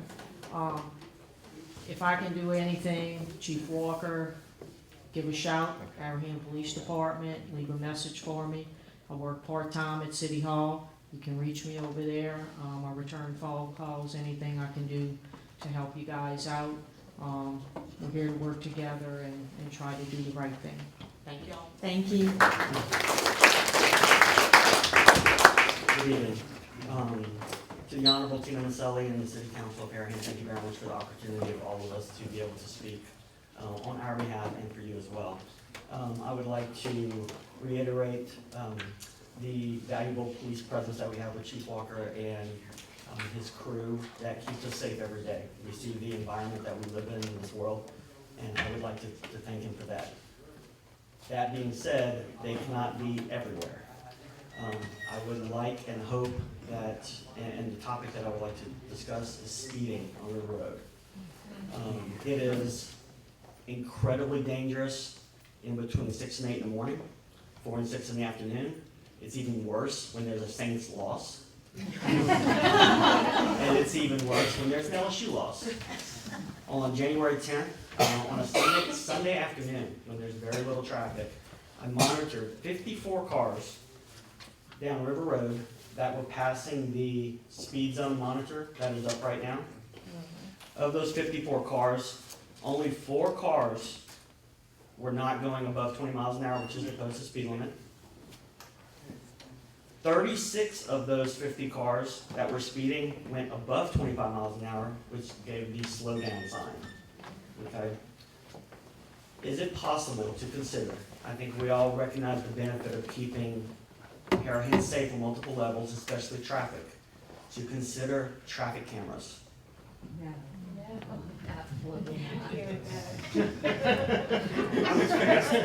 What speed bump?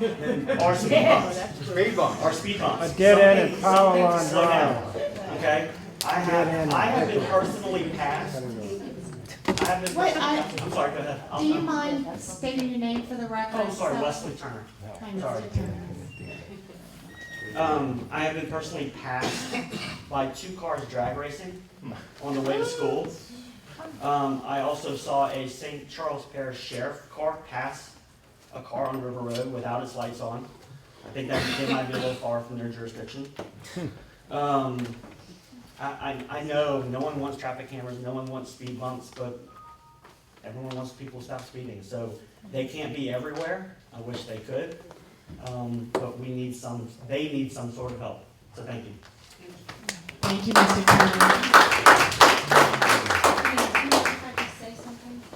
I'll be quick, but Mr. Turner and I are actually neighbors, and our backyards back up to River Road. And so I have an 8-year-old, I believe he has a 7-year-old and an 8 or 9-year-old, and our kids are constantly playing. They have to cross the street to get to the levee.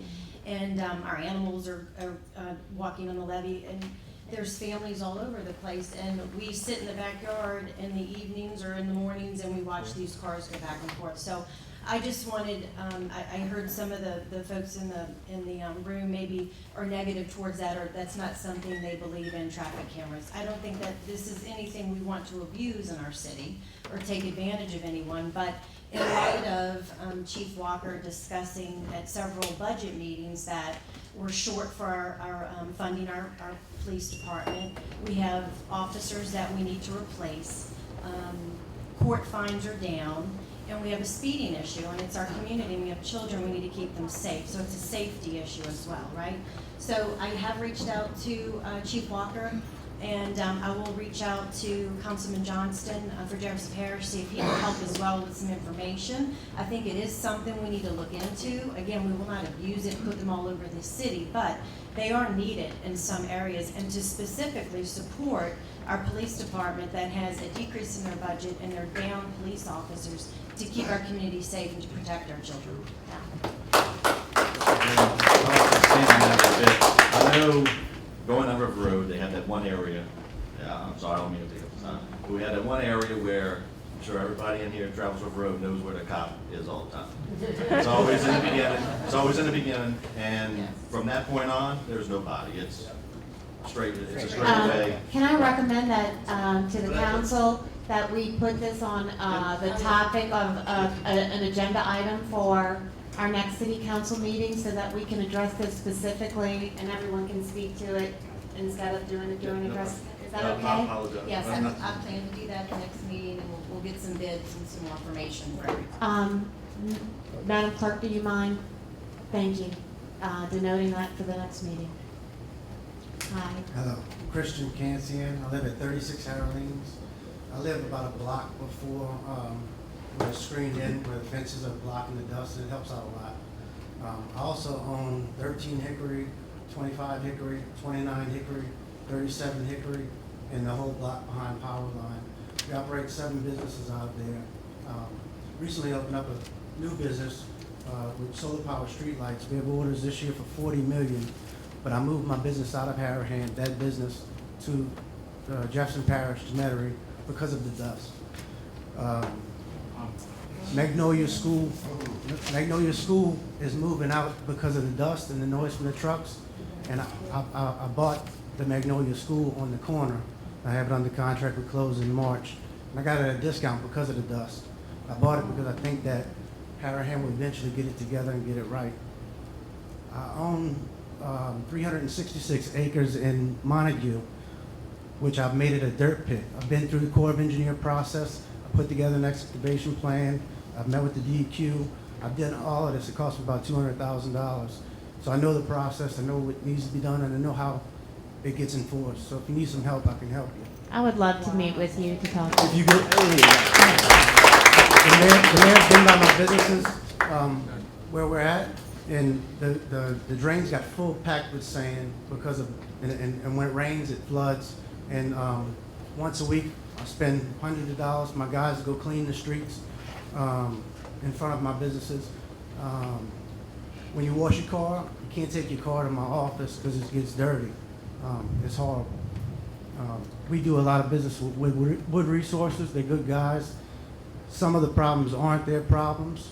I see trucks that they could prevent I see trucks coming over that they get loaded with the machine, and they got sand still on the sides because there's no bumps for them to roll over before they cross that levee to get the dirt off the trucks. They still drive up and down Hickory, even though the new road puts them going away from Harahan, where they still try to make that left because it's easier for them to get to Kenner. And the police isn't enforcing no dump trucks on Hickory because they're not needed anymore. The dump trucks shouldn't be driving on Hickory anymore. If you go in front of my business on 29 Hickory, you'll see there's a big crack going up the wall. It's been there for about a year. We had to pump to the river project. I knew we were going to get some damage. We've been waiting to fix it, but we can't fix it until the dump trucks stop going down Hickory Avenue. And that can be enforced tomorrow. All you have to do is put a police officer right there, because they come down that ramp and they try to make a hard left, so they don't have to go all the way to Avenue. Mr. Campson. Thank you. One more thing. I can give you the name of some consultants or some co-counsel. I'd be willing to put up the first $20,000 towards helping out.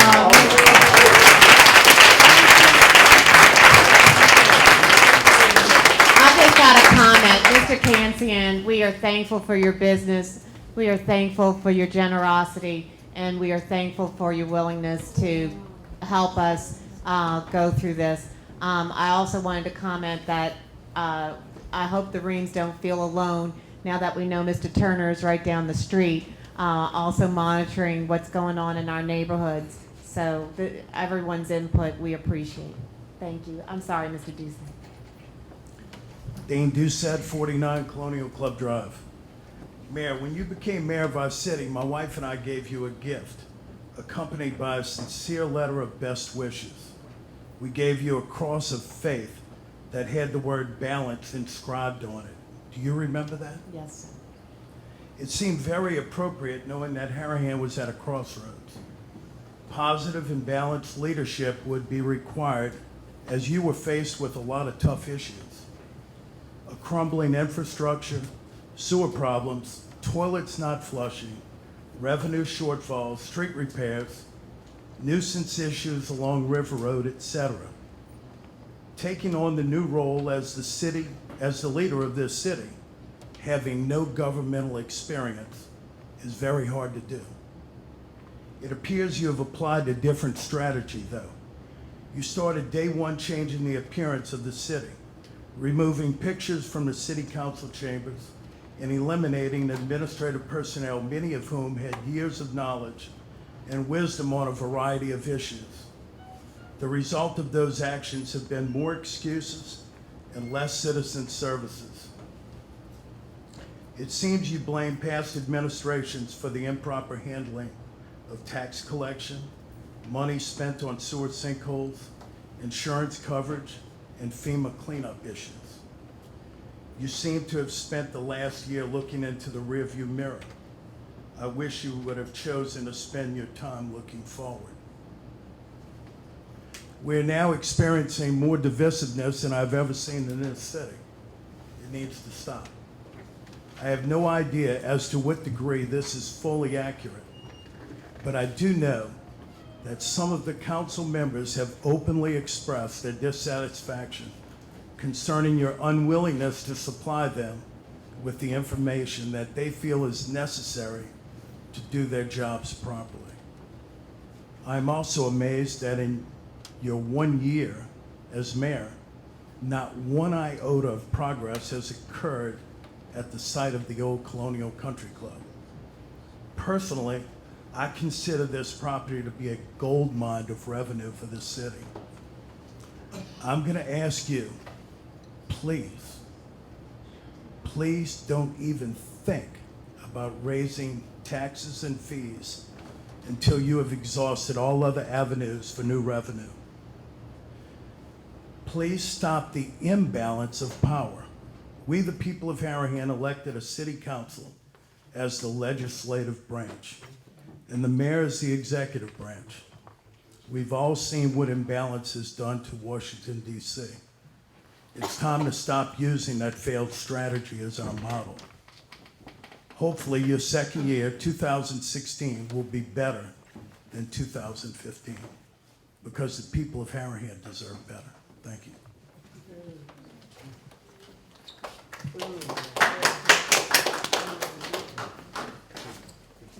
Al Del Rio, I live Oakland Avenue, a couple of blocks away from the Sahara Desert.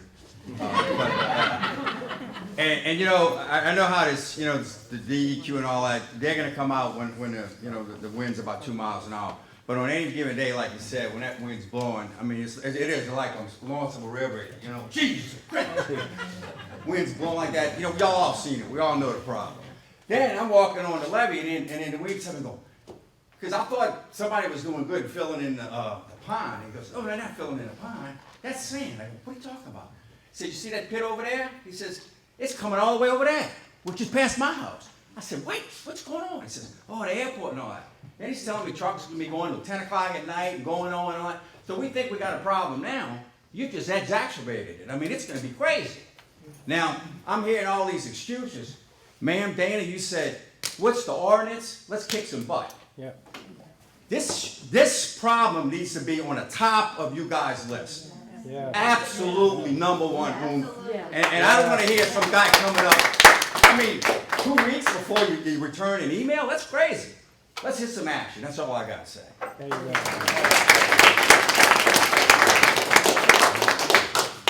Hi, my name is Sandy Lemoyne. I live at 170 Harrowleans, and I also have a business on Hickory Avenue. I'm a new business in Harahan. Congratulations. Thank you. I have Louisiana Home Buyers Agency. I'm a real estate broker.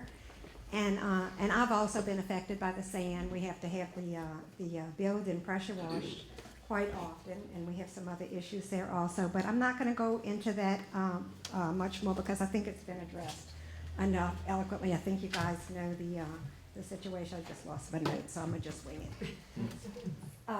But what I did want to address with you guys is that when I went into the voting booth and I pulled the lever, and I did look at each one of the candidates, I was looking for someone who's going to make my quality of life and protect my interests as a citizen of Harahan and as a business owner in Harahan. And that's what I'm dependent on you guys to do. And I appreciate the efforts of this retired couple. But I'm looking to you to enforce the ordinances, or to work with the agencies that enforce the ordinances, to write stronger ordinances, or do whatever it's going to take in an expedient manner, because the delay affects my quality of life. As it was stated, it's already cost Harahan money. And as a real estate broker, I can tell you, the longer you wait, the more you're going to lose businesses and you're going to lose property value. We don't want that to happen here. We need you for the survival of our city to protect the economic development of Harahan. That's what we elected you for. I'm not criticizing anybody here. I'm just asking you to please don't delay anymore. Save our city by doing your job. Thank you.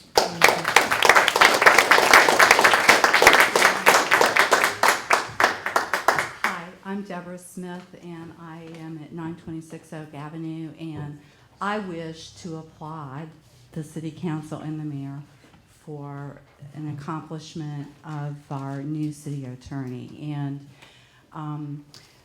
I do have to tell y'all that even though I have been very frustrated by the process of the division, I also have seen breakthroughs of that collaborative effort.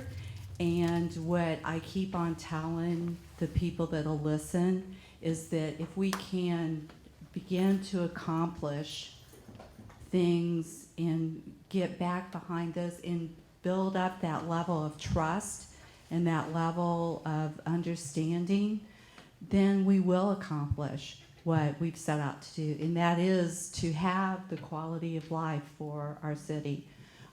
Also, I did notice that the pictures are back. That's right. I know that because I'm not a long-term resident of the city of Harahan. I've only lived here a few years, but I know that that people are passionate about this community, and I just want to say that I love this community, and I also am interested in what's going to happen down the road at Colonial Club. That's a beautiful piece of property, and I do believe that there are ways that that can generate income to our city, and I am willing to talk to whomever would like to talk to me about that. And lastly, I am concerned that if we do not take action on the sand issue, that whenever the airport project does come, it's going to be too late. And once that the ball's rolling, I don't know that we can stop it. So thank you for your time. Suzanne LeBaron. I live at 6 Elaine Avenue, right there on Riverside Drive. I'm much further down from where these people are. My road is behind the Batcher, and we are still inundated with sand. And supposedly there are no dump trucks coming by us. We are still inundated with sand. Yes, I do get behind your people washing down the road, so then we have mud. Then I don't go to the car wash because one trip down there after it's wet, whether it's from washing down the road or the rain, and it's useless. But I do say, yes, I have seen you all washing down. I've been behind the cart with the sprinkler. I've been behind, because I travel Riverside Drive, River Road, to get to work downtown. And there is a reason why I live in Harahan and I go to work somewhere else. I used to live in New Orleans. I don't care to live there anymore. I want to live here, but I need my quality of life back. And I have been behind the street sweepers. And all that means is the Sahara storm is out.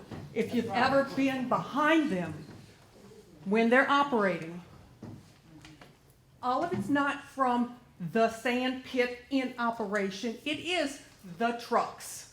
And all the trucks, yes, they put that little wet metal thing up, but there's no screen. I'm behind them all the way into town. There's no screen on it. The frame is back, so by law, they have closed it up, but there's no screen on top. So that is part. So maybe it's not the pit's operation. Perhaps a lot of it's the trucks that's not helping. Don't know what rules, regulations, whatever. Got a lot of people here to look into that. A lot of things here. But also let me say, if you're talking about budget, where does your money come from? A lot of it. My taxes, right? If the value of my home goes down, you've lost those taxes. What's going to happen to Harahan when you've got all of those homes, sand? What's going to happen to our budget, our city? You're right, you're not the only place making sand. But again, the pump to the river has an end in sight, and it's going to benefit us, hopefully. So that's the payoff from that. I understand you have a business. I work for a Fortune 100 company. I understand. I work for the CEO. You've got to make your living, but then you also have to look at us. Do you have an environmental impact statement on file somewhere? Ms. Lemoyne. I'm sorry. I'm sorry. LeBarry. I'm sorry. LeBarry, I'm sorry. That's all right. I just wanted to know, do we have an environmental impact statement from trees removal to filling in the sand? We can, I'd have to ask, Right, I don't know. I'd have to ask the Corps and the DEQ about that environmental impact. And environmental, on changing the environment. You filled in ponds, right? The ponds are filled in. Yeah, Trees they are filled down. it. There's wildlife back there, right? There used to be. Used to be. Coyote. Well, there used to be. That's what I was. But where are they gonna come? I will have to look into that. All of that's gone, that they lived. They're coming into our neighborhoods. Yeah, they are. Again, quality Thank of you. life. Hello, April Lopez, I live at 142 Ray-Ban. I just want to first congratulate the council on coming together and getting us a city attorney because it is so important. And as a citizen, I appreciate all of your hard work and your time spent doing that. I was a little concerned when Mr. Johnson was saying that the reams weren't available for the meeting. And I know you said you just started in November. As a citizen, I just want to set my expectation that if I report a problem, I shouldn't have to be involved in any kind of conversation from that point forward if it's you're the man enforcing the rules. I think they've gone above and beyond anything any of us can ask for them to do. So I think once it was reported to you, it really should have just been out of their hands. I don't think that they should be required to show up at a meeting to address issues for you to talk to the Woods Company about it. The other thing was, Ms. Hewitt was saying that, we have this law and we should enforce it, and I agree with her completely. If I'm speeding down Jefferson Highway, I get cited. I get a fine, and I have to pay for my fine. Why aren't we enforcing that ordinance and citing them and fining them? I mean, fine them the money that it costs to move the road. If, they can have their day in court, but I think we should be fining them as well. Thank you very Thank much. We will now address the council. I just want to make a few comments that I want to ensure the citizens that I think this is a grave, important issue. I want to work with our city attorney to find out the proper way to proceed so that whatever we do is correct. And I'm so happy to have him on board and to help us guide how to maneuver through this issue. So thank you. Do you have a time restraint on when this would be resolved? We will address the council again at the end of the meeting. And Madam Clerk, reading. Okay, we have approval of the minutes, reading of the minutes of December 30th, 2015 special meeting. Do we have a motion to dispense with the reading of the minutes? Motion. I have a motion by Councilman Wheeler, seconded by Councilman Johnston. All in favor? Yay. Any opposed? I have 5 yeas, 0 nays. Motion passes. Approval of the minutes of December 30th, 2015 special meeting. Do I have a motion to approve the minutes? Motion. I have a motion by Councilman Johnson, seconded by Councilman Wheeler. All in favor? Any opposed? We have 5 yeas, 0 nays. Motion passes. Okay, the zoning board did not meet in January. We have a reading of the minutes of December 16th, 2015. Do I have a motion to dispense with the reading of the minutes? Motion. I have a motion by Councilman Johnston, seconded by Councilman Wheeler. All in favor? Any opposed? We have 5 yeas, 0 nays. Motion passes. Do we have a motion to accept those minutes? Do I have a motion to accept the minutes? Motion. I have a motion by Councilman Johnston, seconded by Councilman Wheeler. All in favor? Any opposed? We have 5 yeas, 0 nays. Motion passes. Resolutions, there are no resolutions tonight. Ordinances for introduction, Madam Clerk. Following ordinance is introduced by Councilman Hewitt, an ordinance amending ordinance number 1797 to allow individual City of Harahan council members to place items of business on the agendas of regular and/or special meetings of the City of Harahan. Ordinances for adoption. An ordinance adopting the annual budget of revenues and expenditures for the Storage Department for the fiscal year ending December 31st, 2016. This was deferred from December 30th. Mayor, did you want us to withdraw? I would motion maybe to withdraw. That's, if we have, I would like to have a motion to withdraw so that we can represent it. Maybe could we have Miss Lulu come up and just, and just, right, so if she just can guide us, if you don't mind. I concur with, I recommend that we Withdraw withdraw and and let me reintroduce it, new numbers, possibly new numbers, next month. So Ms. Lulu, you have concerns as well about the revenue being less than the expenditure? About the sewage budget. I honestly have not even looked at the sewer Got it. budget. Okay. She hasn't got, she did a lot in the. I know she did. So we just had some questions about depreciation, but we can talk about That that. I can answer, about the depreciation. We can talk about it offline, but. Okay. Okay. Sue, would you like to withdraw the ordinance? Councilman Benton is making a motion to withdraw. Do I have a second? Second. I have a second by Councilman Bodier. All in favor? Yay. Any opposed? We have 5 yeas, 0 nays. Motion to withdraw passes. Okay, so number 2, an ordinance adopting the annual budget of revenues and expenditures for the fiscal year ending December 31st, 2016 for the city of Harahan, Louisiana. I'm going to ask for a motion to amend the order of the agenda when I talked to the city attorney prior. Please clarify if I have this correct, that probably the order should be the amended agenda, the amended ordinance first, to vote on whether we uphold that or not. So if we could have a motion to amend the agenda to go to. 342. Yes, correct. Do I have a motion? Yeah, Do I have a I'll motion? motion. I have a motion by Councilman Johnston to amend the agenda to With 3 before 2. put 3 before 2, thank you. And do I have a second? Second. I have a second by Councilman Benton. All in favor? Yay. Any opposed? We have 5 yeas, 0 nays. Motion passes.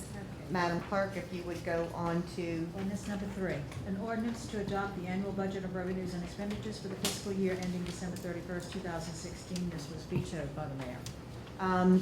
If the council would indulge again, before we take the vote, if you wouldn't mind if we have Ms. Lulu come back up and just advise us as, maybe we should just let you sit up. I'm sorry, I have Actually, we need to welcome you. Actually, you should be sitting with staff. So we'll make sure that you have a spot. Well, it's the same thing, like when I introduced myself earlier, I said, this is my new general fund budget that I'm recommending. I want y'all to have time to look at. It doesn't make any sense to adopt these other 2 things, because I don't think they're relevant. So I recommend that we withdraw those and wait until next month to pass everything. So we'd have to, if I've got that straight though, we'd have to vote whether we override, correct? That's the prerogative of the legislature. Or could we also have a motion to withdraw? Budget, you're still working on it. Correct, correct. Which we can do. Can do. Morrison Act permits it. So I'm just saying, we could either withdraw or vote to whether we're gonna override or not. Well, what are you proposing to withdraw, the vetoed ordinance? That would have to be no, they'd have to vote on it, correct? I know I was trying to ask you this before, so. The proper parliamentary procedure is that once it's vetoed, it can either stay vetoed and your 2015 ordinance stays in effect, or it can be brought back for a vote, the council can override the veto. Somebody moves to override it, and there's a vote, and the ordinance is in effect. Okay. But I'm not familiar with any procedure for withdrawing the ordinance. Okay. Once it's vetoed, it's then in the hands of the legislature as to what it wants to do with it. Okay. Now, if you've got another budget proposal out there, that can certainly be introduced either as an amendment to the 2015, or you go through a whole new budgetary process and introduce a whole new budget. Okay. But that's technically where you are procedurally. Okay. So we can override the veto, maintain that we have a 2016 budget in place. Correct. Ms. Lulu can look over the numbers and come back and we amend. And amend. Except that there is a problem with the budget that y'all had worked out last month. You changed you line item, took some numbers off, you added it in, those line items in as a surplus revenue. But it's not really a surplus revenue, it's just a decrease of expenditures. So now you've increased your revenues by something that's not revenue. There was no extra money, it was a decrease of expense. So right now, your budget doesn't work. It doesn't balance. The extra surplus is not real money. So you want to change the line item? Yeah. call it something else? But then we've The also whole line have, item needs to go, and then you have a whole new budget needs to be brought forward again. And it's still not in the proper format. You do need to have the prior years, the percentage of change between the years and the beginning and the ending fund balance. That is required by the GFOA. So apparently what the accounting expert is telling you is that if you do override the veto, you've got a substantive problem with the ordinance itself. So technically, as a procedural matter, you could simply defer the matter until you could defer the vote on the override of the veto until the next meeting, and then come back with amendments, so that if you override the veto, you can immediately amend your budget, so it's it's substantively proper. But I have to tell you, I've never heard of, you can withdraw a bill that's introduced, but after a passage Right. of So it. you can defer a veto vote. Yes. I Okay. like that. And I have another So- question for you too. Along to go with this, the two, I mean, it's about ordinance 3, but ordinance 2 is intertwined in this. Being that the ordinance number 2 came back up after we did amendments and already voted on it, wouldn't it come back for introduction and not for adoption? You know, you're catching me unawares because I haven't actually Right, seen right. that ordinance. So what did that ordinance do? What ordinance? Well, ordinance 2 is bringing up the same exact, the amendments we made on ordinance 3, it's prior budget to, ordinance? right, it's prior to the amendments we made. and I must If say, that makes sense with you. It could not be this difficult, really. It was the original ordinance that The we original made budget ordinance? changes to. Which we so no then longer you- think is relevant, either one, either budget. So what you did was you had a budget ordinance, proposed budget ordinance. We made the then you changes. made another budget ordinance, is it ordinance number 3? Well, We didn't. ordinance 3 is the vetoed one, and ordinance 2 Is the original. is the original one coming back up for adoption, but shouldn't it come back up for introduction? It should come back up. Well, what happened to ordinance 2 at the last meeting? We amended it and voted on the amendments. before it was adopted, And it passed as adopted, Yes. Yes. The mayor vetoed. as amended. Right. and so I must say, I appreciate having a city attorney to guide us to help on this matter, so. Yeah, To well, I'm not rectify. sure much help on this because I don't understand what the procedure was at the last council meeting. So you'd have to kind of get back. So let me, So we would defer 3, and pretty much I would, in turn, defer number 2, because Yeah. the number 2 if number 2 reflects was on like- number 3. Number 3 was supposed to be an amendment of 2. Number No. 3, it was a working meeting with the budget, we made amendments, and we voted on it, and that's what was vetoed. So that's number 3 is the Right, veto. that was the veto. And then number 2 is taking the original ordinance with dollar amounts and putting it back on the agenda as adoption. Shouldn't have went to introduction? So you've got conflicting ordinances adopting a budget. What, It's a clone, it's a clone. What- Right, Of the of the original, original. of the original submission. Right, Number 2, yes. and that can be withdrawn, it hasn't been voted on. It can be- correct. That you can withdraw. Right, Right, that's what without a it is. problem, Right. but, Number 2 has nothing to do with Adoption of it. right. it. But also, under the recommendation of the accountant, she, let me Which one? reiterate, You just want to defer reiterate. Number 2 also. Number 2 is the vetoed one? No. The vetoed one. She'd rather either defer it or, I think what I'm Let, getting at let is the just veto for stand, procedural. and then we Should bring it a whole have new gone up for budget next month. back up for adoption? Or shouldn't have been brought for ordinance for introduction again and laying over 30 days to go into adoption? Yes. It's not real. Yes. It doesn't have to, if it's. Because it's technically new, If it's been, because it's coming back up. but it was originally introduced at the I last let the meeting. veto stand. It was originally voted on at the last meeting. It was voted on What with the amendments? with the amendments. No, And it was no, voted let on it today. stand. So we Yeah. still With the support amendments, your that's what was 15 budget. vetoed. But you vetoed 3. Right. Vetoed I'll let 2. you do it. Yes. can we have one conversation at a time? I'm sorry, and I'm guilty of it right now. Yeah. Can we, Good idea. what? We're gonna take a 5-minute recess, so everybody stretch your legs, get some water. All right, you go show it. Lights, camera, action so back there? Ordinance Same? number 2 is up for reintroduction before the council, Okay. correct? Well, it's on here, it's saying up for adoption, but you're saying it should be To back be up up. for reintroduction. It For technically will, But- let me explain to everybody, give you the benefit of what I just discussed. The confusion is arising because when you're introducing ordinances, you're not giving them a sequence number, a calendar number to keep track of who they are. Until the ordinance is actually adopted by the council, it's just a calendar item. And some legislative bodies call it that. They call it calendar ordinance number. And that distinguishes it from a real ordinance, an ordinance that's actually been voted on. So as what I understand is that what we're talking about as number 2 was the ordinance, the budget ordinance as originally proposed, then it was amended by the council. Votes were taken on the amendment, and then the ordinance as amended was adopted. The mayor vetoed it, and that has been known as ordinance number 3. So that's where the confusion is arising. Apparently now ordinance number 2 is back as it was originally introduced before the amendment. Am I getting this wrong? No, I'm saying I didn't. Okay. So now it's back on the agenda.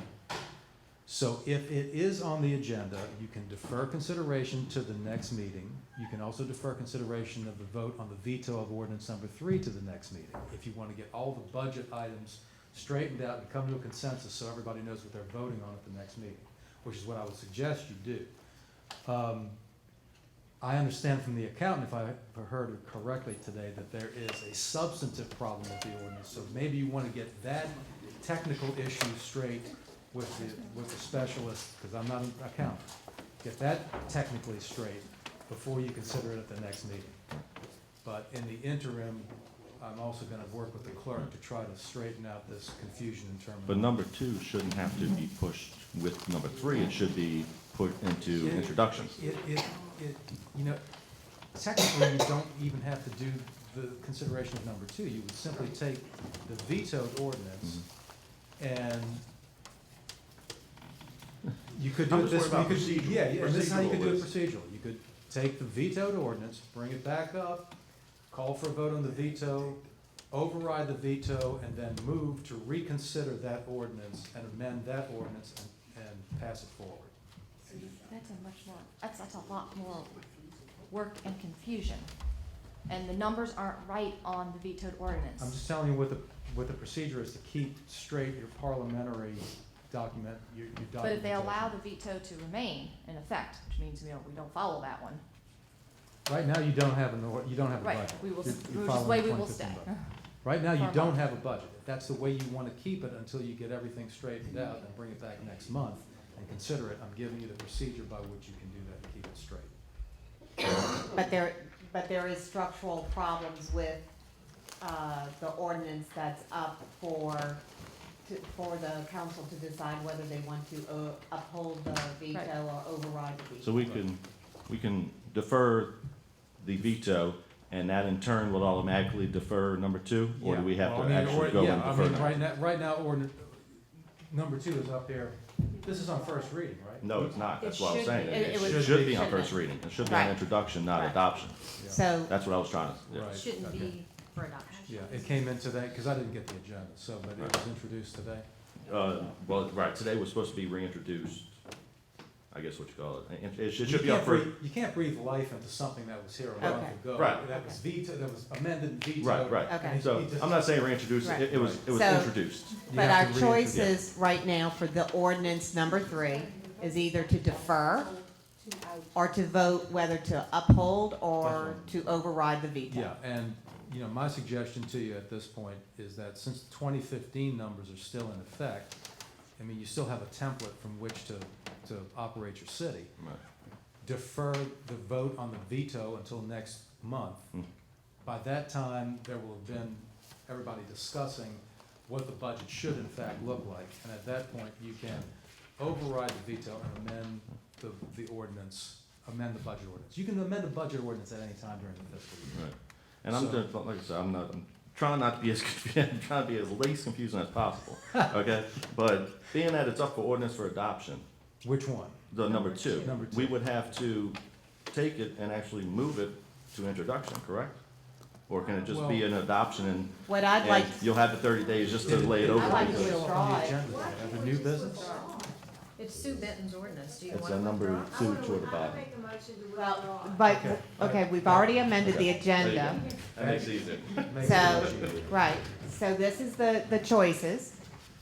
We've amended the agenda to deal with number 3 first, the amended ordinance. So you can defer, you can uphold the veto, or override the veto. That's correct.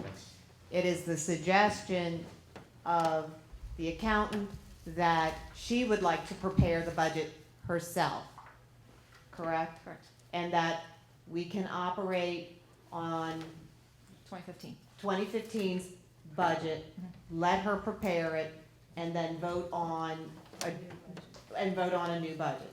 That's her preference. But those are the choices for number 3. We'll go back to number 2, and So I think the going feeling back is to to number 3 withdraw. with you. Going But back to we're on with number you. 3. You said a couple lines that the line item surplus is wrong. What does that actually do to the budget? Well, right now, if you total your revenues, it doesn't total properly. And that line item is not a real line item. There's no extra money, you didn't get like another grant or anything like that. You just decreased your expenses, you took that sum and stuck it into a revenue. All you had to do was decrease your expenses. But the fallout is an increase in net revenue. And So we decreased the expenses by, would you say we should have created a new line item for the revenue? Correct. Why does the money go? But the money wasn't supposed to be a line item in revenue, it was supposed But to be that's a where it line item went. in expenditure. It went Surplus in revenue. Oh, you put surplus in revenue? Yeah. And I really don't want to have to explain that to the external auditors, what this miscellaneous weird surplus in revenue is, and then why we amended it later to get rid of it. Right, I understand what you're saying now. It's where probably the purpose might have been at the time was to Right. put it in expenditures. Right. New line item was surplus. They put it in revenues, which totally knocks it off balance. Correct. All right, right now I need a motion to defer ordinance 3 if that's what y'all want to do. Or decide whether we will vote on the ordinance to override. But if we have a motion to defer, then opening up to public comment, we won't have to do it this time. Well, I don't see what the problem is holding it off another month to figure this out, because you definitely don't want your revenues higher than your more than your expenditures, as far as balance wise. And just to Well, make sure I yeah, understand. you do, I understand, right. You want it more, but when you look Needs on to be right paper, you more. want it to be right. So you making a motion to defer? Wait, can I just ask one question? So what I understand is that you would like us to veto it, but you're saying procedurally, we should defer it. Just defer it. Yeah. You would like us to veto. No, Too late. let the veto Well, stand. uphold the veto. Uphold the veto. Yeah. That way it's non-existent. And Because- we don't sit here and question this again next month and try to figure out what is it we're doing again. So if we pass it, how hard is it to come back the following month and amend it the proper way?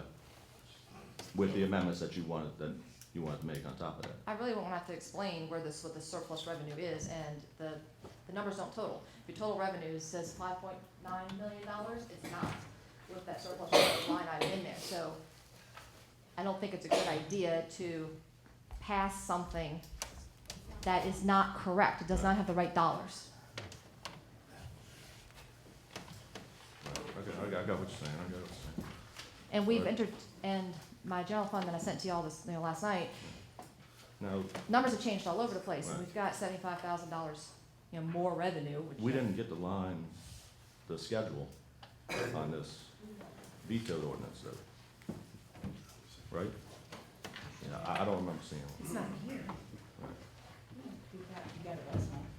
You should have. No, we amended it at the council. All right, we met at the council meeting. You should have. And it's not in our packet. All right. Yeah, I'll give it to you before you leave. If y'all want to study it for next month. Right, well, the one at number 2 was included, but not.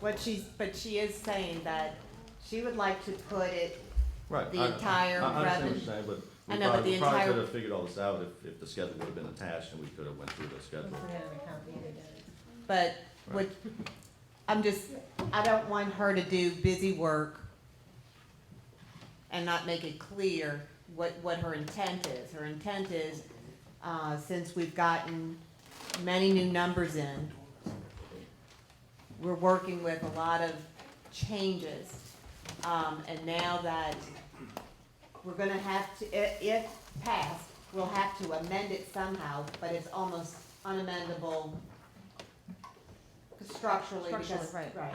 And even this ordinance that's right here, this probably isn't proper because you're saying. No, it's not the proper format, and we know that the Right. numbers I'm are sorry, I'm saying wrong it's right. because of changes that we've determined in the last 3 Right, days. revenue should be higher than, Right. So she'd like to, she's suggesting that we uphold the veto and then let her present a new ordinance. That's her suggestion, but the choices are yours to make, whether we vote to defer it or we move forward and we present a vote to uphold or override the veto. Well, you don't have to, excuse me. you I'm don't- sorry, you did I don't hit that have to wrong? vote to Uphold the veto, now and you don't have to vote to uphold the veto, because of the veto, there is no. I'm sorry, you have to vote to override. You have to vote to Right. override, or Thank you. or defer. or you could defer the vote. So I would either need a motion to, vote on the veto. okay, if we proceed, then we have to open it up to public comment. So I have a motion to vote, to uphold the veto. Do I have a second? No, you don't. To override the The only veto. motion Sorry. is to override. Thank you. Just keep me right. A motion to override. Do I have a second? Okay, we don't have a second.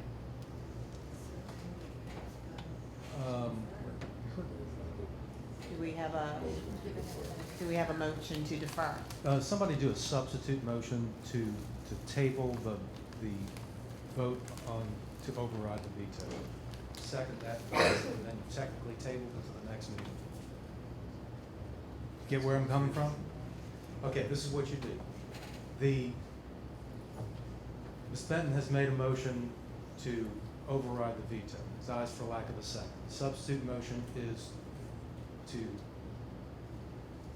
table before you take a vote on it, somebody moves to table the motion to override the veto, second that, you table it till the next meeting.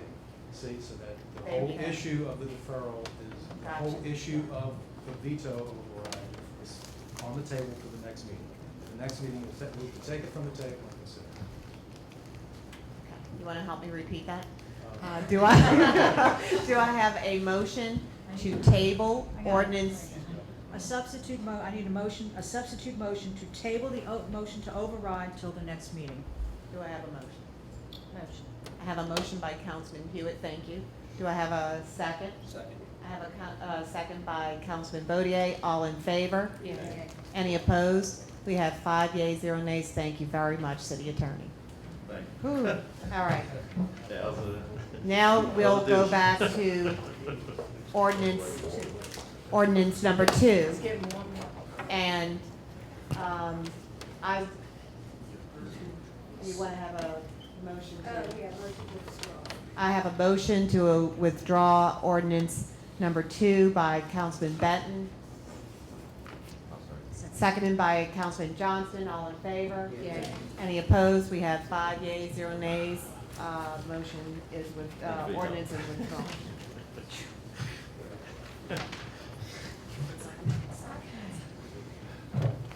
Let's see where we Old are. business, we have no old business. New business, selection of the new mayor pro tem for 2016.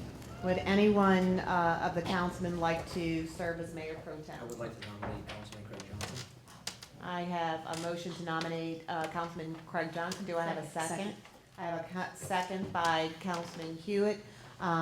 We will now take a vote on mayor pro tem. Mayor pro tem for the year 2016 for Councilman Johnston. All in favor? Yay. Any opposed? We have, I abstain, I'm sorry. oh. I don't want to vote on One myself, so I abstention, abstain. we have, very good point. We have 4 yeas, 1 abstention. Congratulations, Councilman Johnston. I will tell you, your first order of business will probably be to request your signature to engage Postal Wait Netterville for our audit. That's required. So we're working on that engagement letter. So congratulations. Thank you very much. Thank you. Next, under new business, is Harahan Elementary School is requesting a parade permit for the annual Mardi Gras Parade on Friday, February 5th, 2016. The parade will start at approximately 2 p.m. until 3 p.m., and they're requesting the intersection of Bailey Street and Jefferson Highway be closed to the traffic at 1:30 p.m. Do I have a motion to grant permission? Motion. I have a motion by Councilman Bodier, seconded by Councilman Johnston. All in favor? Yay. Any opposed? We have 5 yeas, 0 nays.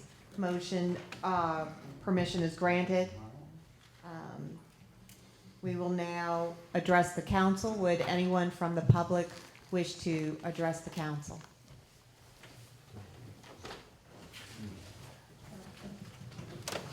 Just reiterate, you have 3 minutes, and we're helping very brief. We're helping Ms. Wheeler get used to interrupting people as they speak. I know we lost a lot of folks, and wish more would have stayed. Just But if you state your name and Remy Donnelly, counsel for Wood Materials. I'm with Jones Walker Law Firm, and we appreciate what everybody shared tonight. We heard it all.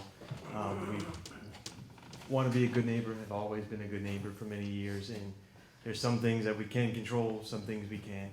And we just hope that everyone will come out to the meeting.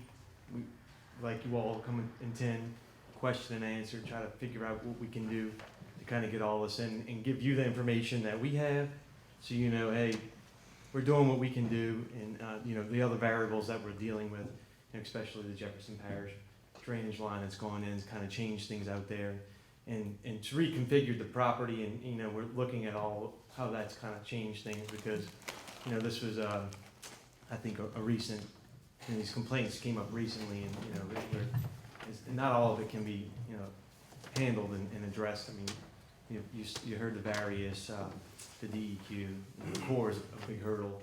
I mean, the road just can't get picked up and moved tomorrow.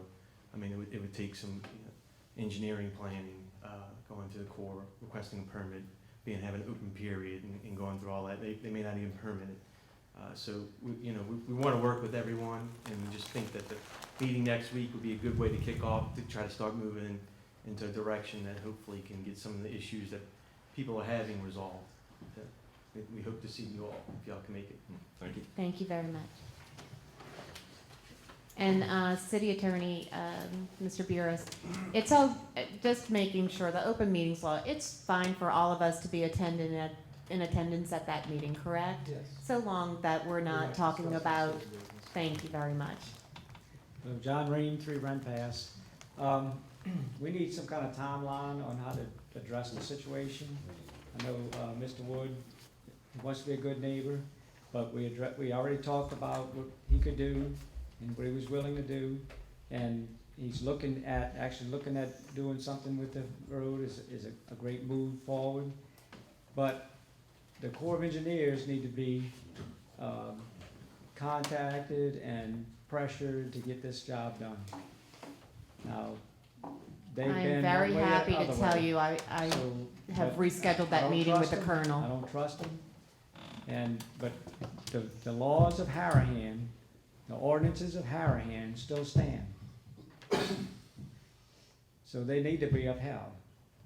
There's more to that ordinance than just sand and going over the levee right there. There's more to it, so some research needs to be done, some kind of timeline needs to be involved in this. Because when the airport project starts, You deserve it might a be response. Too late. Mr. Ream, Mr. Johnson said he would get back to the council next week. So hopefully by mid next week or the end of next week, we'll Okay, have we some appreciate information for you, and we'll try and create a timeline. All of y'all involved in that. Okay, thank you. Thank you. I'd just like to say, that, when we met with Mr. Wood, we had lunch with you guys, and we talked about our family. And that was pretty special. That was a special time for us, so thank you for that. I am just aggravated because we tried to take each step at a time. We didn't address you to the beginning of December 6th. The only reason that we canceled the meeting was because the residents didn't want screens. They wanted to do what we asked them to do. It's okay. But We never said just screens. yeah, I know, but Okay. we said that the issue, we just said the issue was that the residents wanted us to move the road. But what we did was we wasted 4 months on the DEQ. We were trying to take step by step. We were doing our best to protect you guys and just try to work with you guys on moving the road, because what they have down there looks really pretty, and it was possible down there. We just think that the people should have it, and the people that use the levee. But I'm very aggravated that we didn't know about the ordinances. If we would have knew about the ordinances, we wouldn't have wasted so much time with the DEQ. We went round in circles and wasted 4 months with the DEQ. And Mayor, you came to our house for us to vote for you. And we met you, and we saw changes, and you came back, and we just really felt like you was a friend for us. But we're upset because we needed to know about the ordinances. We needed to know that we should be talking to you guys. We just talked to you guys last week. So we're very discouraged because the airport project, I don't want people to get in uproar. I just don't want them to, and I'm afraid that they will. And that's not a threat, sir. I'm just telling you, we talked to the people. So I don't want the city council called, and people called, because the airport project started, and it's chaos. So we're sorry that we didn't get to you 4 months ago, when the DEQ was calling, and then, it makes me mad to think of the DEQ again. But we were trying to respect you guys, and we were trying to see what can be done with the air quality until we met with you. So everything we did for you guys, and you know because you had lunch with us, was out of our hearts to protect you from the news media. And I'm saying just protect you because companies don't want all of that mess. And we did that step by step. I'm sorry. Okay, I'm sorry. So I just have to say that I'm totally frustrated with DEQ. Totally. Thank you. Yes. I'm sorry. Thank you for coming back up and staying and coming back to say what you wanted to say. Right, I want to know when the rickety debris fence is going to be removed. And the Corps of Engineers. No, there's nothing to do with them. It's the Corps of Engineers. And I've addressed this problem. That project has been over 6 months. It's an eyesore and it needs to be removed. And I want to know what has to be done and what is the timeline it's going to be done. I've been calling since October. It is now January and nothing is done. Nothing's resolved. And it's a mess. I was in touch with Angela Duncan DeSoto with the parish, who works with the Corps. She's an engineer. And I have it in the email. She said, we cannot move it yet. I agree with you. Who has to make the decision? It needs to be by you. Need to pressure them to move it. Period. It's the city of Harahan has to make them be pressured to move the fence. That's it. That's the bottom line. I mean, who is the person who is responsible? Whenever it touches that levee, here again, I don't want to pretend to be an expert. I'd rather have Do you have a name of the person who's responsible to move that fence? Anything on the levee is my understanding, and that's, again, I'd love to. It's not on the levee. It's on the side. It's involving the levee. It's my understanding. It's an Army Corps of Engineer, but I want to defend. I agree that it's a eyesore. I would like to talk to the city attorney and see what our options are to. Well, who's the name of the person that needs to be involved? It's not just the Corps of Engineers. There's a person who made this decision to not move it. It's the person who needs to be contacted. The colonel is going to be meeting here with me on Tuesday, the 27th, to speak to him about a number of the issues. The fence is one of the things on my list. I do need assistance of the city attorney to help enforce what our residents deserve. And the grass needs to be cut and needs to be cleaned up. It's a mess. Yes, ma'am. Okay, thank you.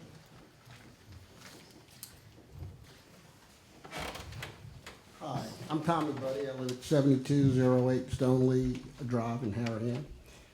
And I'd like to start out firstly by congratulating each of you on your elections and re-elections and your willingness to serve Harahan. It's a difficult task. Anybody who's been here tonight can appreciate that, and we thank you for it. I'm happy to see that the administration and the council is going to take all reasonable steps to address the sand issue, and I'm sure you'll make progress. So, but I'm very pleased to see your willingness to step up and address the issue. I'd like to also say that I live in the bend on Riverside. When I back out of my driveway, I fear for my life. And I fear for my wife's life, and when I'm backing out with grandchildren, it's a scary situation. 60 miles an hour, we see it all the time. We see it regularly, and it could be at any time of the day. And those bends are hard turns. And a speeding vehicle could not see a child in the street or me backing out of my driveway in time to stop. So I'm not sure what the solution is. Speed bumps make a lot of noise. None of us like the thought of traffic cameras, but it's a safety issue. It's not just a nuisance, it's a safety issue. So if any brainstorming can be done to correct it, I think it would be warranted. We've got another issue you guys might be thinking about in terms of the Batcher. The barging companies, fleeting operation, I oftentimes smell strong odors. And my fear is that those barges, which carry carcinogens regularly, transport them, have vents that prevent a pressure buildup and an explosion in the hull. My fear is that we're being exposed to really, really nasty chemicals. So while I don't expect any action today, I'd like to just bring it to everyone's attention. That would probably be a DEQ matter and an EPA matter, which might be nudged along with action by the council and the administration. So that is a pretty scary issue. I have nothing to base my suspicions on other than strong chemical smells. And I know those barges vent. And go ahead. If I can add to that, Mr. Buddy, if you can contact me when you, because it's such an intermittent thing. Right. And we have to be on top of it when it's happening immediately. I can work with the DEQ to have canisters on site that we can run out there and place there. That'd be great. To get a sample when it happens, because that's when you need it. Because it doesn't happen often. To call the DEQ when it's happening, and expect them to respond, and take a sample. I like your comment, Todd. I mean, I think it's a great idea. And And we do want to create a paper trail. Anytime a resident can go to our website and utilize the form, it tells you how to get a complaint filed with the DEQ. Anyone who can help us do that with those complaints, it helps create a paper trail. And Well, I'll thank be you. happy. I'll get with thank you. DEQ to get them to make sure that they leave us a couple of canisters. Okay. And then it could be a simple phone call to myself or the station. Especially the chemicals are, yeah. Right. Because we gotta get there like that. I mean, we've done this in the Right. past. Yeah. And it's been hit and miss. Sometimes we get there and the odor might have depleted a little bit, or it's still as strong, and, you know, we And I haven't always, hit on anything. in years past, I always was concerned maybe it was coming from across the river at Avondale, but those operations are pretty much shut down now. So my suspicion is it's the vessels, barges tied up on the river. But I appreciate everything you folks do for us. You've got a difficult job. It's stressful. You've got to play well in the sandbox, and sometimes that's hard. But thank you for what you do. Thank you. Thank you. Dane Doucette, 49 Colonial Club Drive. I'd like to reiterate what this gentleman just said. I didn't catch his name. Mr. Buddy. What? Mr. Buddy. Mr. Buddy. My daughter lives on Stone Lake, backs up to River Road, and my stepdaughter just bought the corner of Imperial Woods and River Road. I've been to both of their houses a lot over the holidays and helping my stepdaughter move into a new house. I am amazed at Imperial Woods, how many people go up and down that ramp to ride bikes, to walk dogs, to do whatever. I watched in about a minute or two the other day about 35 people going up and down that ramp and walking on the levee and riding bikes. And while I was standing out there, I saw probably 4 or 5 cars doing 40, 45 miles an hour. Not 25, not 28. And then a few actually drove by at 55 and 60 miles an hour would be my guess. I talked to Chief Walker about this about a month ago at Westwego. And matter of fact, I had to pay a ticket in Westwego. There was a camera on the side of the road. You don't even know it's there. It's some kind of mobile camera. You go by and boom, it flashes a light. It takes the picture of your license plate and says you were doing 42 miles an hour. The people that are speeding on River Road are not Harahan residents. I can assure you that. What I saw was people from New Orleans, Kenner, St. Charles, taxi cabs, things that are flying from New Orleans, flying to the airport, flying up Airline Highway, coming back through here. And I have 2 houses on Colonial Club Drive. So what I witnessed on Colonial Club Drive, I also see on River Road at my daughter's house and my stepdaughter's house. And I'm telling you, something has to be done. So when I heard the chief say the other night, he's down 5 police officers, and the city's losing $100,000 in revenue because people aren't writing tickets. Well, okay. I also heard a policeman costs $50,000 a year to pay for his salary and everything else that goes with it, insurance. Well, if you're saving $250,000 a year, why don't you go get some cameras? I don't think they cost anything. I think they do it free.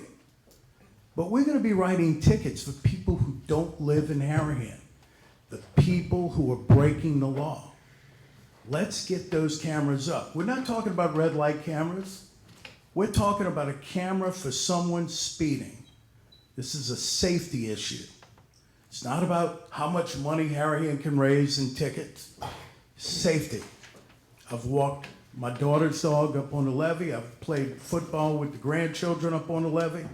This is a safety issue. Do something about it. Thank you. We will now address the council. Secretary's report. Revenues for the month of December 2015 are $1,759,155.17. We will now have reports. Chief Walker.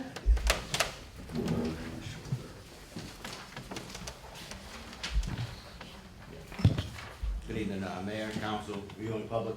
We'll start with the December report. For December, we had 757 calls for service. We had 12 accidents, 73 citations issued for 113 charges, 1 funeral escort. We had 10 patrol requests. During the month of December, we had 107 arrests for 156 charges, 12 traffic, 15 felony, 99 misdemeanors, and 30 cities arrested, 30 city charges. We had 3 residential burglaries, 1 non-residential burglary, 8 larceny thefts, and 12 assaults. I'd like to give a year-end report for the whole year of 2015. For the year 2015, we had 7,982 calls for service. We handled 128 accidents. We issued 1,272 citations for 1,845 violations. We had 8 funeral escorts for the year, and we had 110 patrol requests. Total number of arrests for 2015 was 903 for 1,567 charges. It was 211 traffic arrests, 174 felonies, 979 misdemeanors, and 203 city charges. For the year 2015, we had 1 robbery, 19 residential burglaries, 5 non-residential burglaries, 1 attempt burglary, 4 motor vehicle thefts, 72 larceny thefts, and 132 assaults. As I gave in 2014, I'd like to give, let's see, one second. Some of the services we provide for the year during 2015. And our department is small, we are short-handed, and we owe a lot of gratitude to our reserve. We've got almost 28 reserve officers that put in a lot of time for free. During the year, we provided security assistance to the following events: St. Matthew's Crew Vulcan Parade, Harahan Elementary and St. Rita's Annual Mardi Gras Parade, St. Rita's Green and White Night, prayer escorts for several parades in Jefferson Parish. We handled security for Season Grief and Loss Center Annual Benefit at the Colonial Bowling Alley, St. Rita May Crowning, St. Rita Dance Club, Crawfish Cook-Off, Kennet Police Torch Run to benefit Special Olympics, St. Rita's Feast of Corpus Christi Annual Eucharistic Procession. Other events that we provided security for our assistant editor was the St.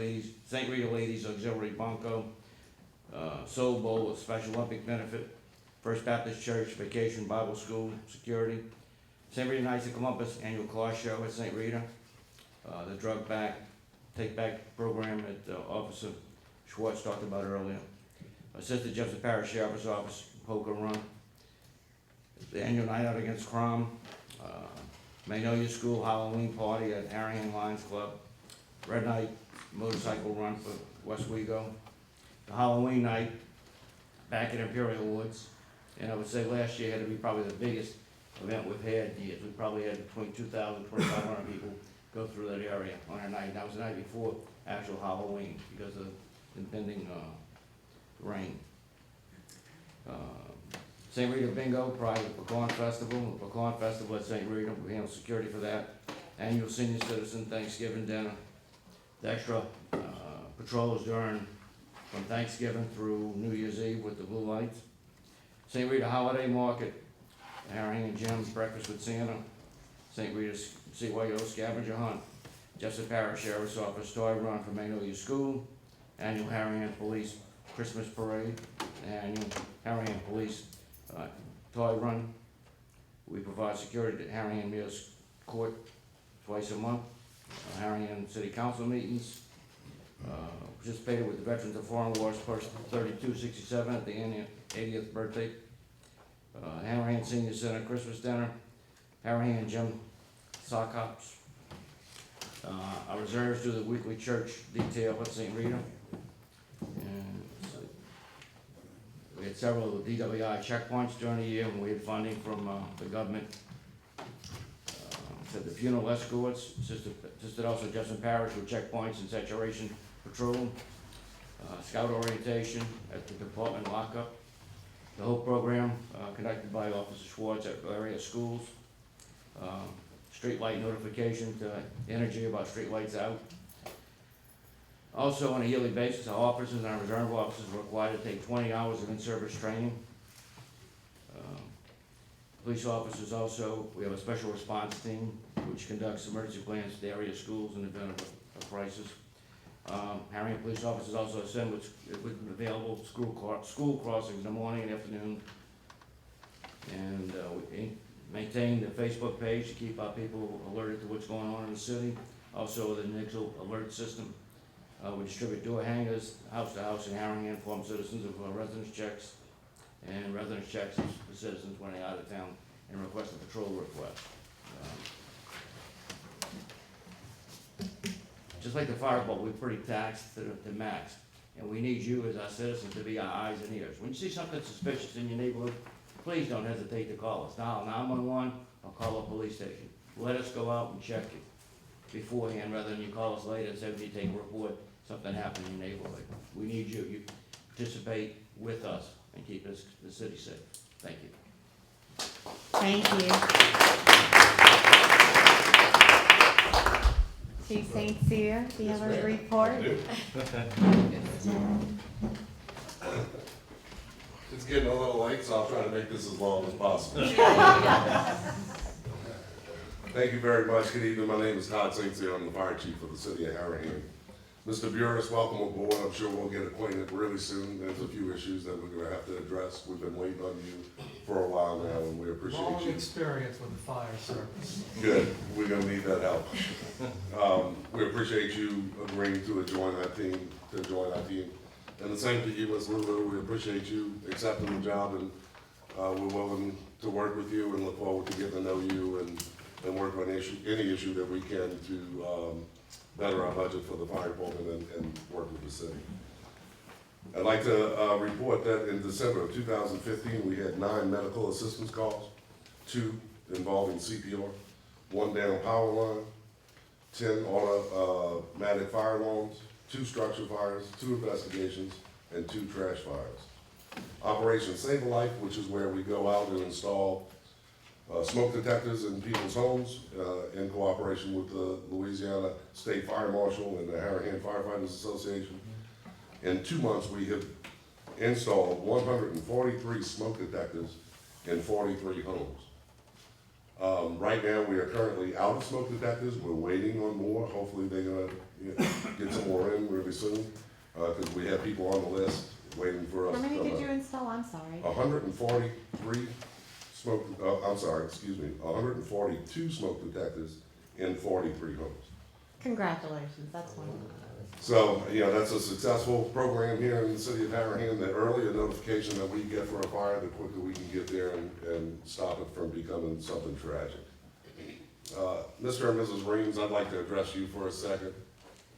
I feel for you, and I feel for all of the residents that have to deal with anything that may be a nuisance. And that's pretty much what it's gonna come down to is nuisance issues, which I'm sure the Woods Company, who have been back there for a long time working within that area, is gonna be willing to address to some extent at least. I can tell you that the Department of Environmental Quality and Environmental Protection Agency, not to discourage you any, sometimes are difficult because of budget constraints that they have within themselves. They don't do today what they did 5 years ago or 10 years ago. We've worked with them closely on a number of issues in Harahan, either be a spill or a leak, or one contaminant or the other. We've had to call them in, and their emergency response, and remember this acronym, IDLH, immediate danger to life and health. That's where you're gonna get a really strong, good response from them immediately. If there's something that is an immediate danger to your life and health. A nuisance issue is something that would be slow going and not something they're gonna jump right on. I can assure you, I spoke with Mr. Woods, I'm gonna pay him a visit myself personally. I'm gonna go and look at his property as a representative of the city of Harahan to make sure that we don't have any IDLH issues going on, because that's what concerns us the most. Unfortunately, you do have to deal with the sand and flies and other issues. That's for other people within the city to work that out, but I do wanna make sure that you're protected and citizens are protected along River Road, that we don't have an immediate danger to life and health. I'm sure that we don't. We would have witnessed or recognized some issues before now, but just to clear the air about that, and Mr. Woods has offered me to come and take a look. I'm gonna go see what's going on over there myself, so. Mr. Buddy, very important that on the days that you smell this, that you document the date and time. Because remember, some of the odors may be coming from passing by barges. And so it's gonna be hard to identify who was causing the issue if it was, but there may be a method in which they can do that by tracking. So we're gonna need to know the date and the time, which we'll do as well. And we may even be able to leave a canister with you, so that if that happens, you just pop the top and do it immediately, and then contact and say, hey, I activated this thing, please come and get it. But for any resident, please, it may be we don't live that far from chemical plants right across the river too. It could be something from that. So again, if you document the date and time, they may have a reported release of something that we can then track down through another way. So If there's anything I can do to help anyone, or, please continue to call us for smoke detectors, even though we don't have them. We'd like to put your name on the list and get a contact information from you so that we can call you when we do have them. Are you expecting, We are expecting more, we just don't know whether it's a month from now, or 2 months, or 3 months down the road, but we are expecting more. So please call us at 737-9957, or you can always call me at 504-416-9543. Thank you very much. I appreciate y'all. Oh, I'd also like to, I told you I was gonna make this long, so. I'd also like to report that we do have all of our trucks back up and in operation.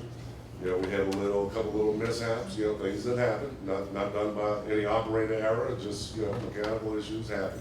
Unfortunately, sometimes they come in droves. But we do have everything. Our ladder truck, which was out for almost a month, is now back in service. We pray that we've gotten to the root of its evil. We have pump tested it twice. We've gone out to meet you, and it appears to be doing well, so hopefully those issues are behind us. So I know some of y'all have seen the emails, and I've talked to a few of you, kind of keeping you updated with what's going on. Hopefully we're out of the woods with that. So thank you very much. and Chief, Yes. Miss Lulu now has a city email, Okay. and would you maybe bring her up to date a little bit on, through email about Bank of the West, et cetera, and inform as we go? Unfortunately, had missed last week, and then I know next week we're postponed, but I was gonna talk to you about that. It's great because, she's gonna have access to some of the information she's gonna need to show, but I will get with you on Bank of the West. We'll have to even explain what that is. Yes. Yeah. Okay, so thank you very much. Please call me if you Thank need me. Appreciate you. All right. Reports continued. Councilman Bodier? I just want to say great job to the Weems. Y'all doing awesome. I love when we get to see people come out to the community and interact, and I am a better person today because I know y'all. And I just want to wish everybody happy Mardi Gras, happy safe Mardi Gras. And that's it. Thank you. Councilman Hewitt? I just wanted to say that it was kind of energizing for me tonight, and it's interesting that it's January, it's the start of the new year, 2016. But I think we got a lot of stuff done tonight, and it was a different tone. At least that was my feeling. As I looked across the room, and we were able to bring experts and collaborate. If it was Chief Walker about speeding, and if it was Mr. Burris to direct us on the law. Congratulations. Ms. Lulu coming up and helping us understand budget and accounting. Mr. Johnson being here, I appreciate it. We didn't mean to put you on the spot, but for you to come here and help us and guide us in the law. So I enjoyed this meeting.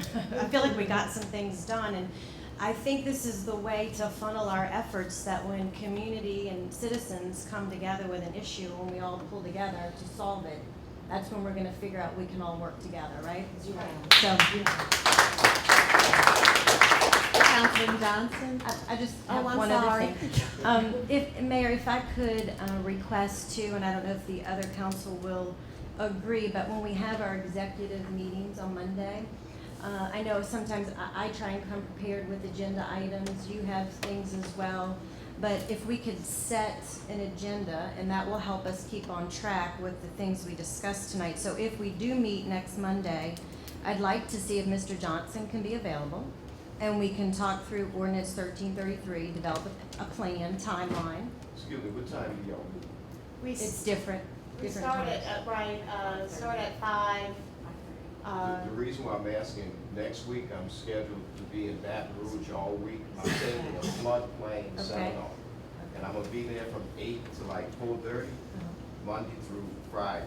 I'm here sometimes till 8 p.m., so I don't know if that works with your I don't schedule. mind it. I just wanna let y'all know I'll be driving from Baton Rouge. Okay. And whatever, I'm gonna try to get there as soon as possible. Okay. As long as it's in the evening. Sure. So it would be nice to focus our efforts on the discussion tonight with Mr. Johnson, Ordinance 1333. If Ms. Lulu, if you could be present as well. I don't know if you're available Monday evening. If we have to change the date, that's fine with me. But for us to be educated, guided on the budget matters, So instead of like, tonight we bring up these issues, but if we would have met ahead of time, we would have all been prepared, right? And we would have understood. So talk about 2015 and planning those amendments and then what we're gonna do for 2016. And then Chief Walker, you're always at the meetings, we appreciate you being there, but if we could continue the conversation about the traffic cameras and speeding cameras. I can't make it this I'm not doing well. I can make it early, I got 2 meetings, one at 5:30 and one at 6. Okay, well, if we have executive session and we have working meetings, I believe those are the What three is things we could choose, Tuesday? continue to talk about. I think every night next week I've got.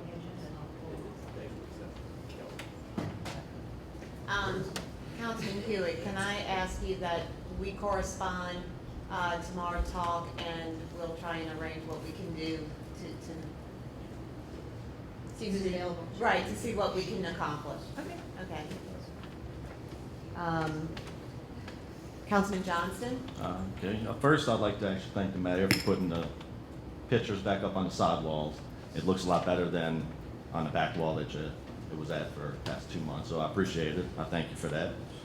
Secondly, I thank the council, my fellow council people up here for voting for me for Mayor Pro Tem. I appreciate it. Also, St. Rita, thank you.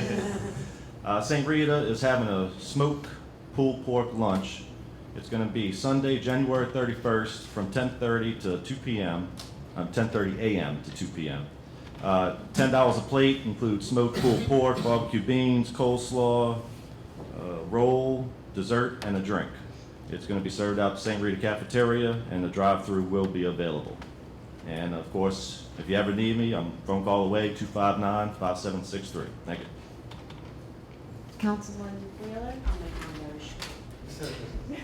Mr. Burris, thank you. I know it was a little chaotic the last maybe 5 hours, so I'm glad everything worked out. I'm talking about prior to the meeting. Let me reiterate prior to the meeting.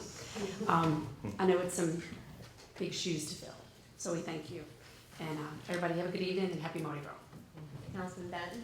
I just want to say I'm excited and relieved that we have Gilbert Burris and Miss Lulu working for the city now, and everybody have a safe and happy Mardi Gras.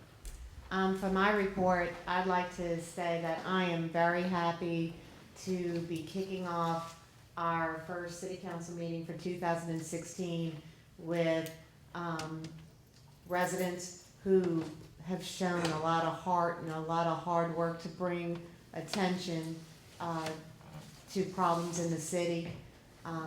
I'd like to thank Mr. Burris for being our city attorney. I would like to thank Ms. Lulu and Mr. Donahoe for coming in at the last minute. I watched them work. It was a remarkable team effort to pull together numbers as quickly as they did. I want to say also, thank you for Mr. Johnston. He's been thrown into a sandstorm. And we are glad to have him on our team. I'm praying that we pull our professionals together to help our residents so that we know how to work together, what we have the right to do, what we have the right not to do, so we do this correctly. And I understand that time is of the essence, and it's critical. I would like to thank Tim Bodier for serving as Mayor Pro Tem. It was a rough first year at times, and thank you very much. Congratulations to Councilman Johnston for being nominated and accepted by your peers to be Mayor Pro Tem. I'd like to also thank the council's support tonight in supporting our nominees, welcoming our new accountants on board. I'm very thrilled that we can do this. I think we have, I think the residents have eloquently told us the job we have before us and what we have to do, and to surround ourselves with the right people really, really matter. So happy Mardi Gras. I am gonna also ask Madam Clerk, would you please, let's be very careful and when we take the minutes, any dates that were talked about, any agenda items that we promised to get back to, any meetings we promised to schedule, I'm gonna depend on you to give me a list so that we can keep our promises to the people that we've made them. So, thank you, good evening, and we need to pay the bills before we adjourn. Bills in the amount of $219,541.29 were paid in December 2015. Can I amend my report too? I just want to say one other thank you. Our city hall workers who helped collect taxes were remarkable. The hours, the diligence that they put in, it shows in what we've collected for December because of how diligent and hardworking they were to do that. We have to still evaluate what is still left on the table, what we have to aggressively go after in order to have the best revenue report that we can for our residents. So I'm sorry to have added that, but thank you. We don't have any executive session. Do I have a motion to adjourn? I have a motion by Councilman Wheeler, second by Councilman Johnson. All in favor? Yay. Any opposed? We have no opposed. We have 5 days, 0 nays. We are adjourned. Thank you.